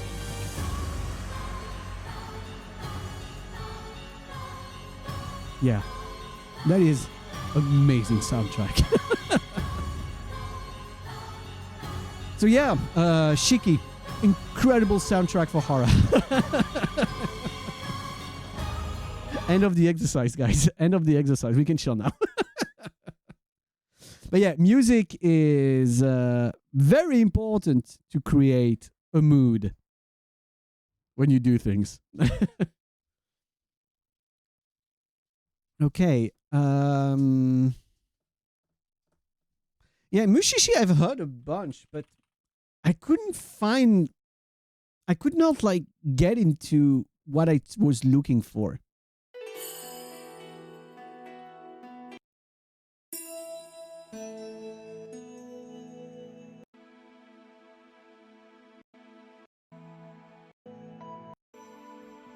Basically, I need to feel the song myself to be able to use it. Yeah, it might be because it's a lot more oriental and it's really not the vibe in D&D. I can't really use music. Like, for example, The Witcher 3 has amazing music that is literally perfect for that kind of stuff. But all of my players have played The Witcher. And the problem is, if I use anything from The Witcher, they'll think of The Witcher. They will not be in the room, you know? They're going to be thinking of what happened in the game, of what the music reminds them, rather than just vibe with the music within the scene I am explaining to them. Have they played Dragon's Dogma? That is actually a very good point, and I'm pretty sure they haven't played Dragon's Dogma 2. You know?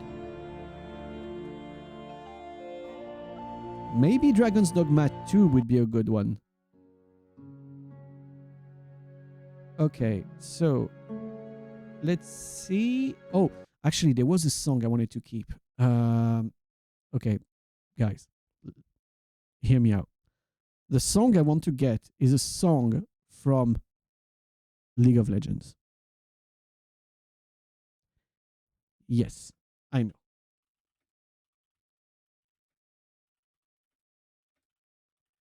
But it is a song that works very well for a goddess of winter. What's her name again? Okay, I think it's the Lysandra theme.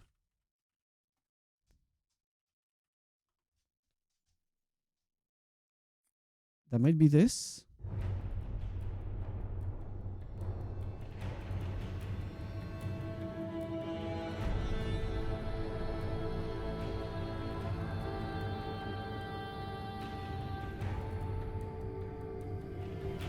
Remember, guys, this campaign, all of those scenes will be either in a setting that is an underwater grotto or fighting the goddess of winter. Golden Sun I've used before. Like this is good background music. Maybe full Freljord. Let's see the Freljord theme. Actually, you're right.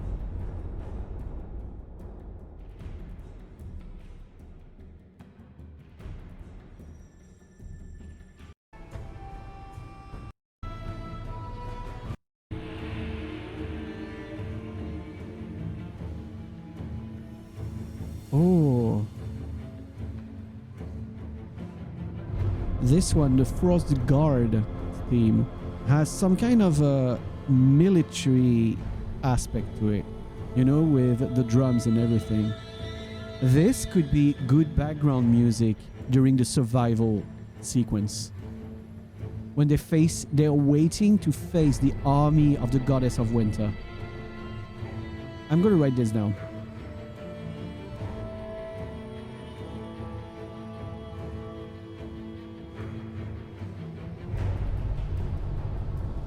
Yeah, there's a problem. The thing is, like, a bunch of things have a great soundtrack.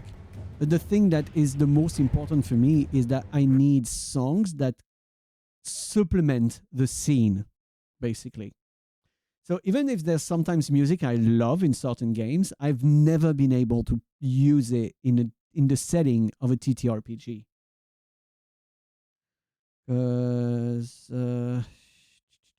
Okay, let's just listen to a bunch of Dragon's Dogma 2.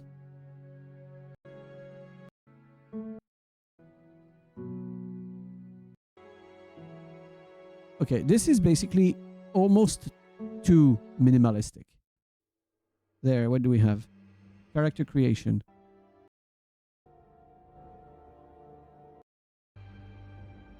Too silent.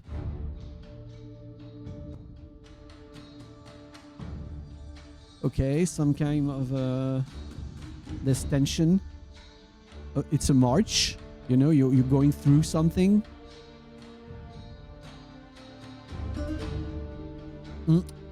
I'm not sure about the guitar suddenly, because that actually no, it can be, because Waterdeep is also a city of pirates, so I can take some inspiration for this. It can't lean too deep in this direction, but No, it doesn't fit. This one doesn't fit. Okay, boss battle. Okay, not bad.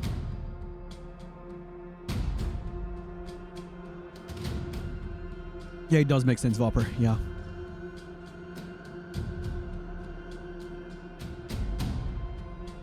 No, Dragon's Dogma 2's music is very minimalistic now that I realize.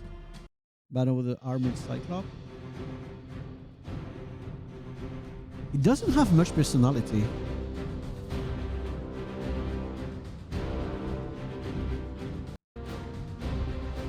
It's... Okay, maybe going for Dragon's Dogma 2 was the mistake. Maybe I should go for the first one. Because this is kind of bland. It doesn't express much, you know?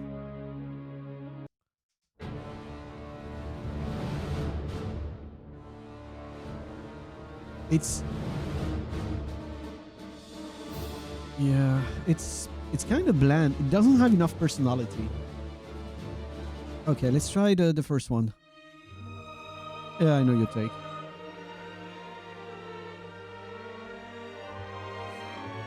Okay, I know it's a movie.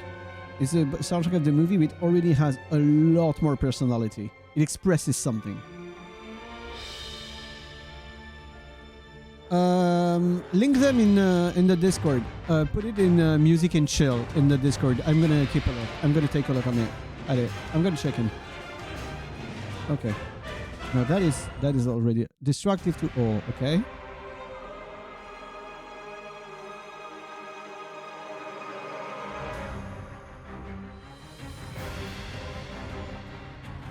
Okay, that is a very good epic battle music. Okay, okay. This is good. This is good. How does it evolve? Goes up. Goes back down. Where's the ending?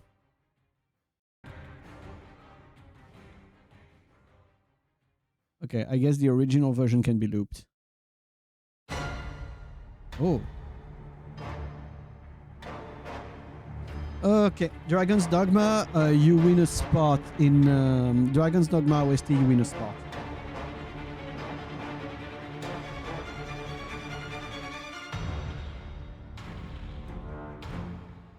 Dragon's Dogma 1. Original soundtrack. You I keep you. Okay, let's see what what is being shared by Chili.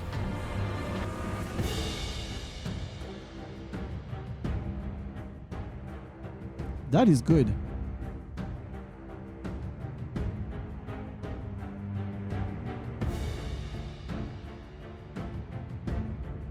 Yep.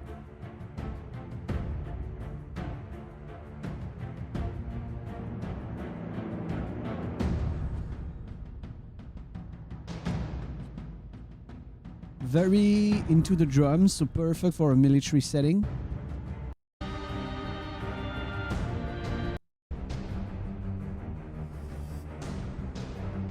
Heavy on the cellos, which is nice to give like to make it sound more heavy.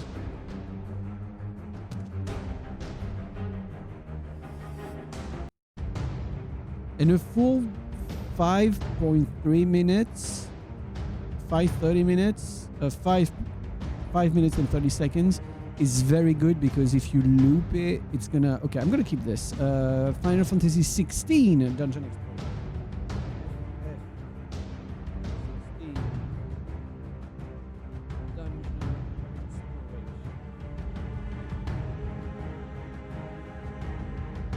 Okay. Yeah, it's not too distracting either. It's not going to take all of your attention. Okay, now I need more of the underwater cave exploration. So, underwater. Being underwater and exploring, or being in a cave underwater. I could go under Dark OST Baldur's Gate 3, for example.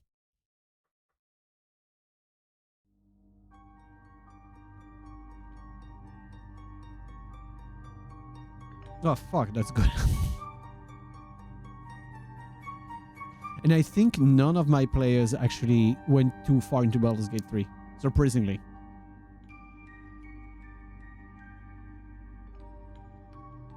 Man, that's good. That's actually very fucking good.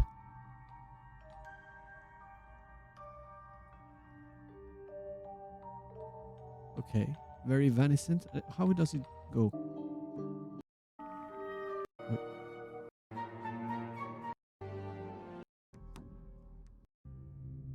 Wait, that's a bunch of songs. I split the original video to be used for D&D games.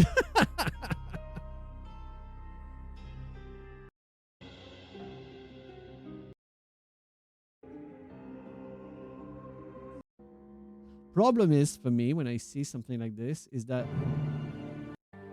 you see it goes up and down and stuff like that, and I don't want to I want to control when the vibe goes up or down for the energy and all of that. Oof. Oh, that is heavy.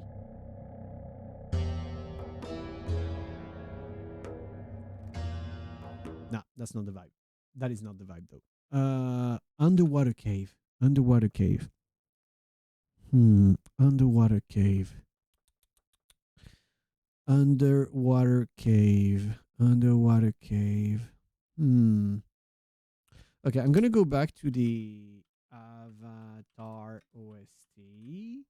The second movie is underwater, I think. I've never seen the second movie. But maybe the second movie has good music for it. Okay, there was this.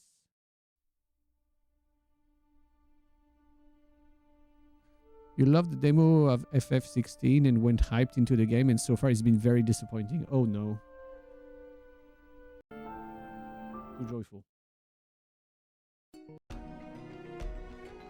No.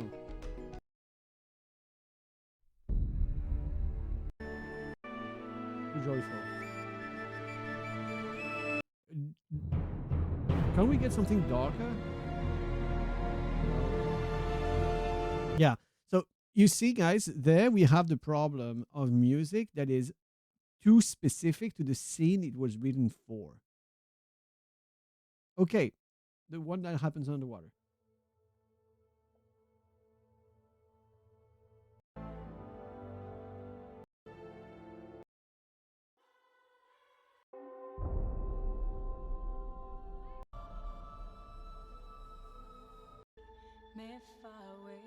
No, no singing, no voice. Too tribal.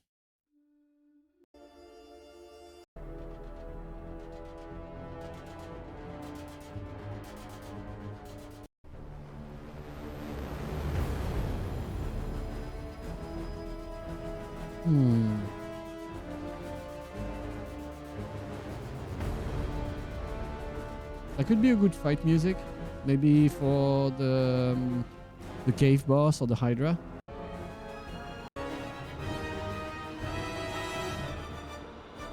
It's kind of a bit much though. Yeah, it's a bit much. Oh god, they go with the themed.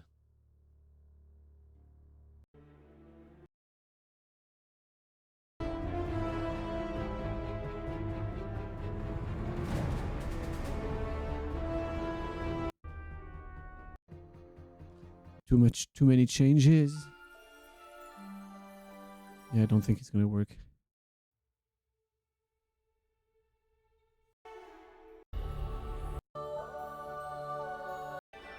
Yeah, no, I'm not feeling it. I'm not feeling it at all. Oh, guys, I'm gonna go into like old as fuck stuff. Echo the Dolphin. But maybe the Dreamcast one, because this Dreamcast OST. Okay, let's see this. Defender of the Future.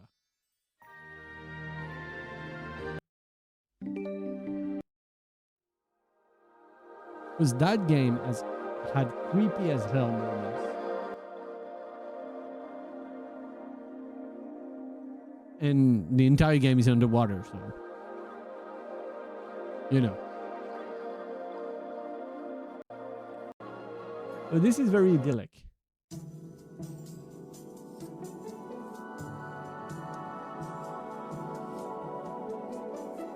Man, I'm ready to use, like, I'd use music from the 20s if it can work for TTRPG.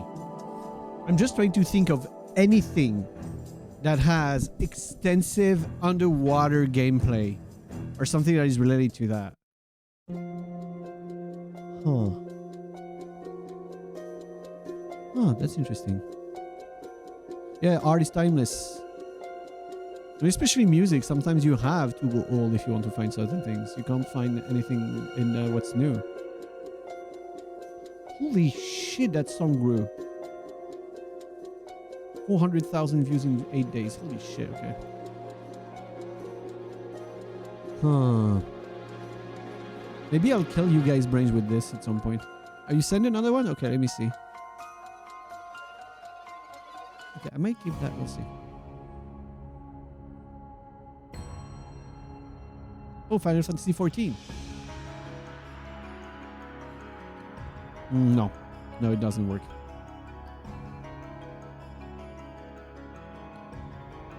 It's too light-hearted adventure for me, from what I'm looking for the players.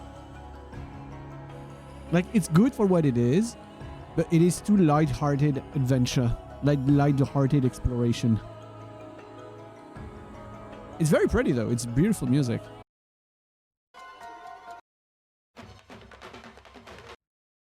Too tribal.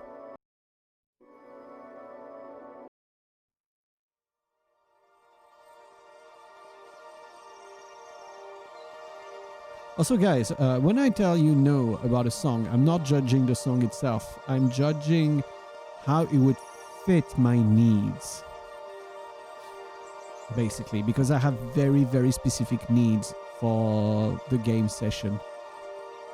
Actually, it's a game that's not underwater, but maybe I could use stuff from... What's the name of this game again? Much more recent, actually. And it is Ori.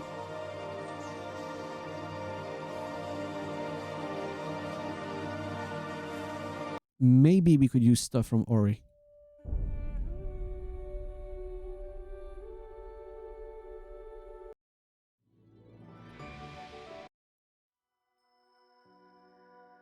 Because there's also very dark stuff in Ori. I actually have the second Ori game in my Steam, and I plan to play it on stream at some point. I love that I've seen that Peach has been lurking on the chat since basically the start of stream, but the second Final Fantasy XIV is mentioned, she appears.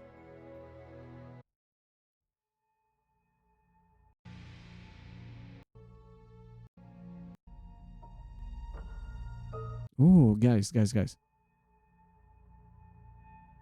So, you hear this. You hear this music. Don't you think it could be a good one for the exploration of a dark cave?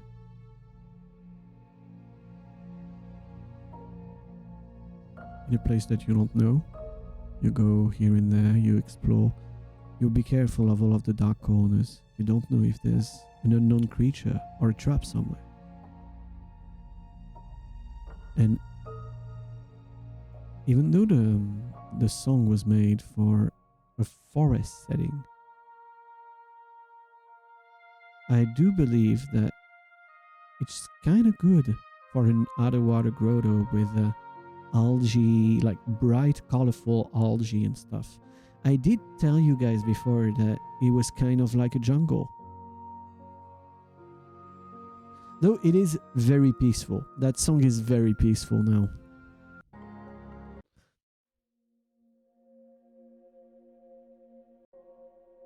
Okay, let's see this.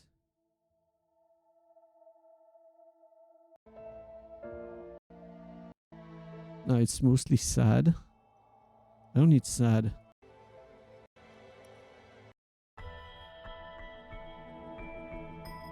No. Maybe the swamp. Oh, maybe the music from the Norse Little Nightmare like I played.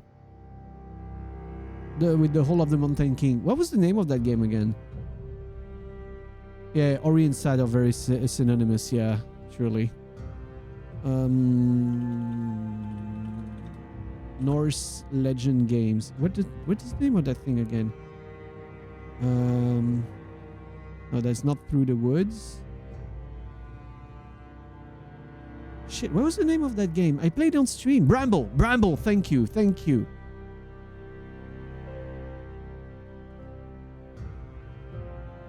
Bramble. Oh yeah, maybe just far too Norse.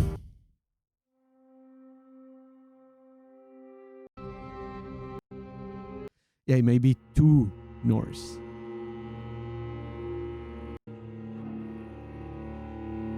Ooh, oh, that's a good one.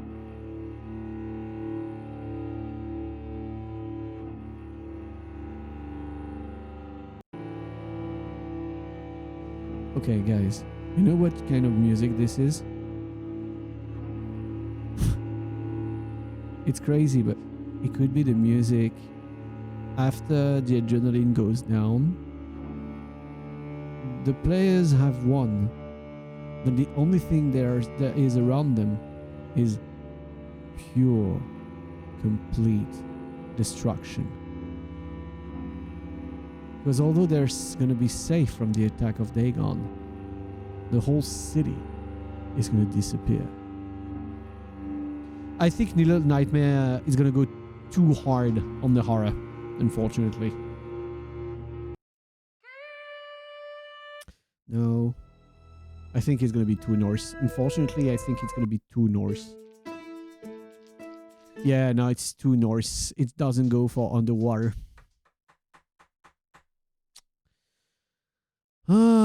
And Hollow Knight is too obvious, and I would be brought out of the thing because of Hollow Knight. Like, the music of Hollow Knight is amazing, but I don't think it fits. Not easy. Really, really, really not easy. What do I have? What could I do?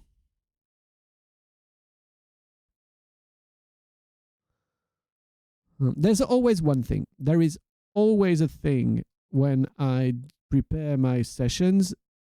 There's always a thing when I have a hard time finding the music I want. It always happens.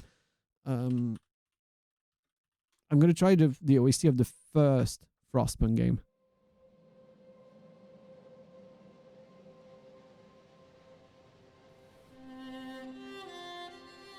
No. I kind of want to try this game at some point, but I'm awful at management games.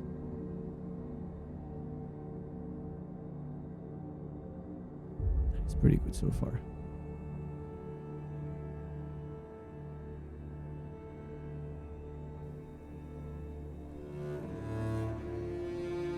No, too sad.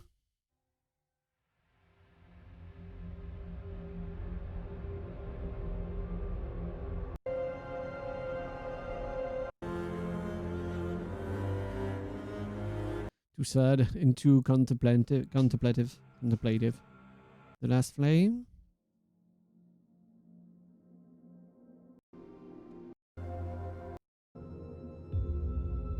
No.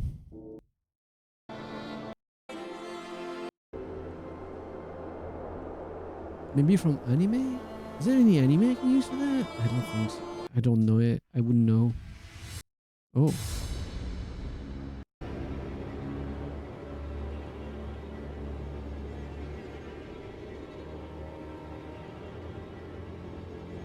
Okay, if I want to make my players stress the fuck out, I could put this in the background, but...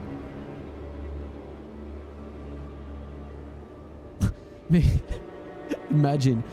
They all lose consciousness. It's still sad. Holy shit, it's always sad. I mean, it makes sense. It just makes sense with Frostpunk to be sad, but still.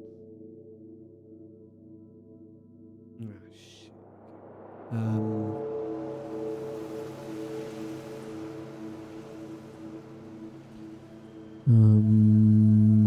Any Call of Cthulhu games or something?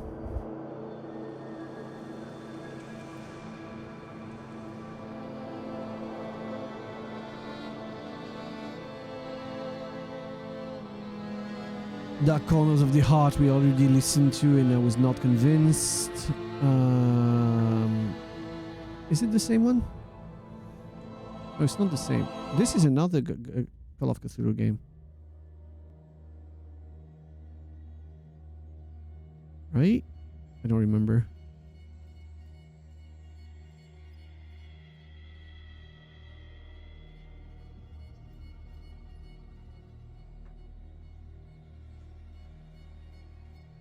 No YouTube. I'm not gonna put music from Arcane. I love the music from Arcane, but it has nothing to do in here.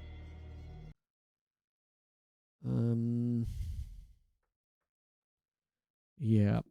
I think I need to stop looking aimlessly and maybe come back to it tomorrow or something. Okay.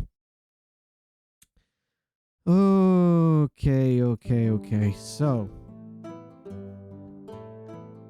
yeah.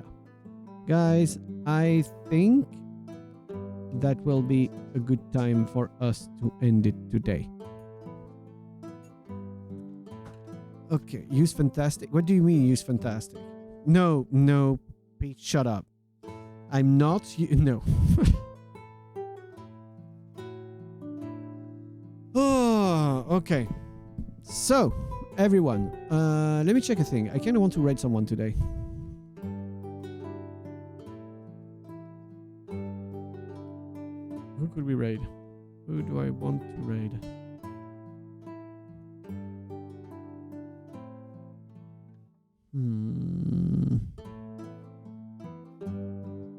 bunch of those people look too big. Oh, him maybe?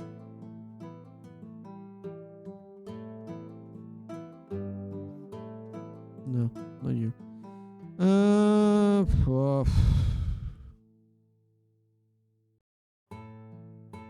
Yeah, no, fuck that. I don't see chat anymore. Please, chat, reappear. Chat. Chat. Okay, I see chat. Okay, so in that case, everyone, I have no idea if that was interesting to you today, but it actually was nice to me. It actually was nice to me. No, I see you, Parakeet. Yeah, you fucked. You fucked up, buddy. You fucked up. So yeah, I don't know if it was of any interest to anyone today, but welcome to my brain when it goes autistic about TTRPGs, because that's how it is. It is how my brain goes sometimes. And even today, it was not that horrible. It was not that bad. I can be much worse than what I've been today, but it might happen again. I did not ignore. I chose to say no. That is different, Raz. I did not ignore. I just chose to say no. And I will check the songs that you guys have shared, the Final Fantasy Chronicles and the Tyranny OST songs. I'm gonna check them, and if you want, I can tell you if I pick them. Actually, for the next session that's gonna happen tomorrow and Sunday morning should be. Yeah, cause yeah, we'll see how it goes. But everything is ready. I did not expect to read the end today. To write down the end. I'm like, honestly, guys, I did not expect to write what could be the end of the whole campaign. Yeah, of course I will.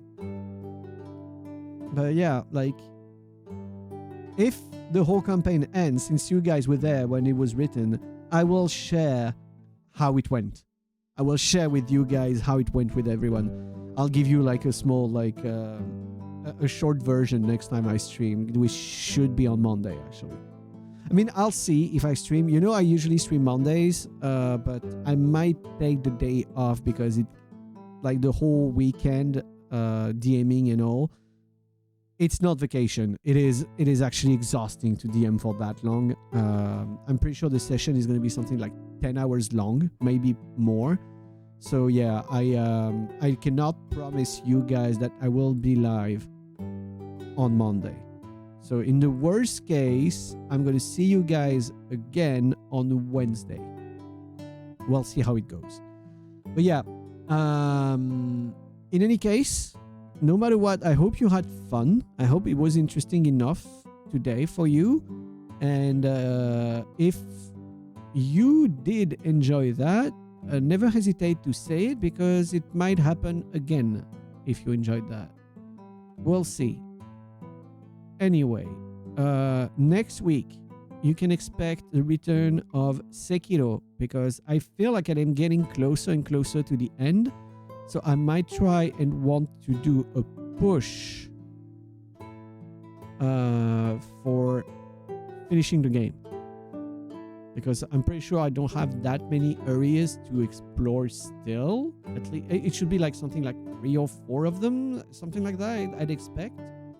So I kind of want to continue and go towards the end of the game if I can, and then take a small rest of Souls game, because we went back to back Lies of P and Sekiro, and I don't want to overdose on that either. I think the next long-ish game I am going to be playing is going to be Drova. Drova, which has been described to be an isometric, like, it's an isometric action RPG, but it's been described as the rebirth of Gothic. Like Gothic 1, I think, even. Or Gothic 2. Yeah, it's a Gothic from the top. So the game is as hard, as unfair, and as free in the way you play it. And I am extremely interested into that. To give you guys an idea, I have started the game and quit it at least 5 times since I installed it because I played for 9 minutes and I just want to play it a lot more. I want to explore, I want to talk with the NPCs, I want to maybe go and kill some NPCs because we're completely free to do that. And I cannot wait to attack, like, I don't know, like a housemaid and get killed by the housemaid because she's 3 times my level, like in Gothic. Or dying to something, wake up in prison and have guards give me shit because I was a dumbass that attacked someone and got arrested and they steal all my money and I'm sad because I lost hours of progress because it is exactly like Gothic. Yeah, passion is high. Also, soon, you guys will have a Dead by Daylight collab with Nouvel Dania and maybe more people.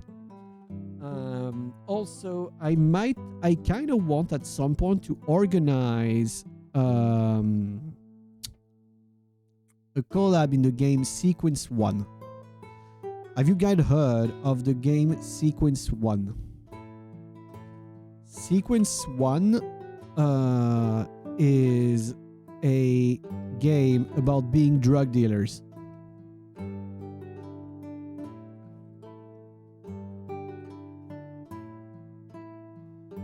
Oh, Schedule 1. Sorry, Schedule 1, I think. Is it Schedule 1? Schedule 1? Yeah, it is Schedule 1. Sorry, not Sequence, Schedule. The game Schedule 1, when it's basically a multiplayer games about being a gang of drug dealers. And so far, every single person I've seen play it, I've had an amazing time with it. Like, to give you guys an idea, that game released less than 3 weeks ago. It has 101,000 reviews on Steam, and it is overwhelmingly positive.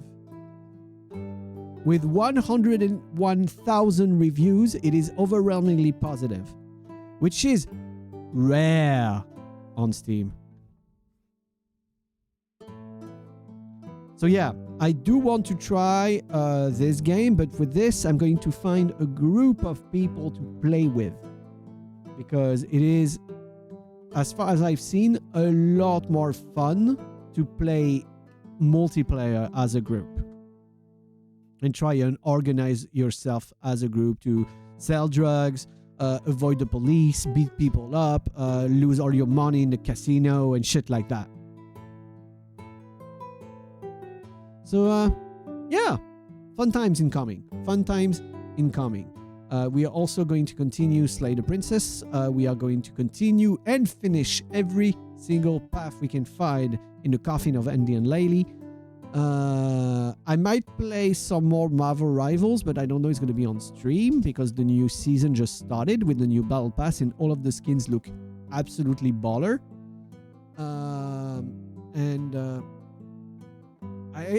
I guess that's already quite a few things. Yeah, I think that's already going to be quite a few things. Somebody waking up to Hague as when I sell some drugs in the VTuber server. Yeah, that's basically what I'm going to send to my VTuber friends. I'm going to tell, hey, want to sell some drugs? And ask for the collab. Yeah, that's basically how it's going to go. You are exactly precise. Yes, that is how VTuber communicates. Did I jump scare you? Yeah, I bet I did. Raz? You coward. You make me sick. Your weakness is pathetic. Okay, Raz. Okay, Raz, in that case, you know what? Have a good morning, a good afternoon, a good evening, or a good night. I hope you guys spend a wonderful weekend and do not have an issue with a lack of stotium. Don't worry, the Stoty is going to come back, and I'm going to try and rush making a thumbnail tonight for you guys to have the latest clip made by Johners to release either tomorrow or Sunday. But in any case, I will see you all very soon. Otsuleo. Otsu Papito. Otsukare-sama deshita. Take care, everyone. And goodbye.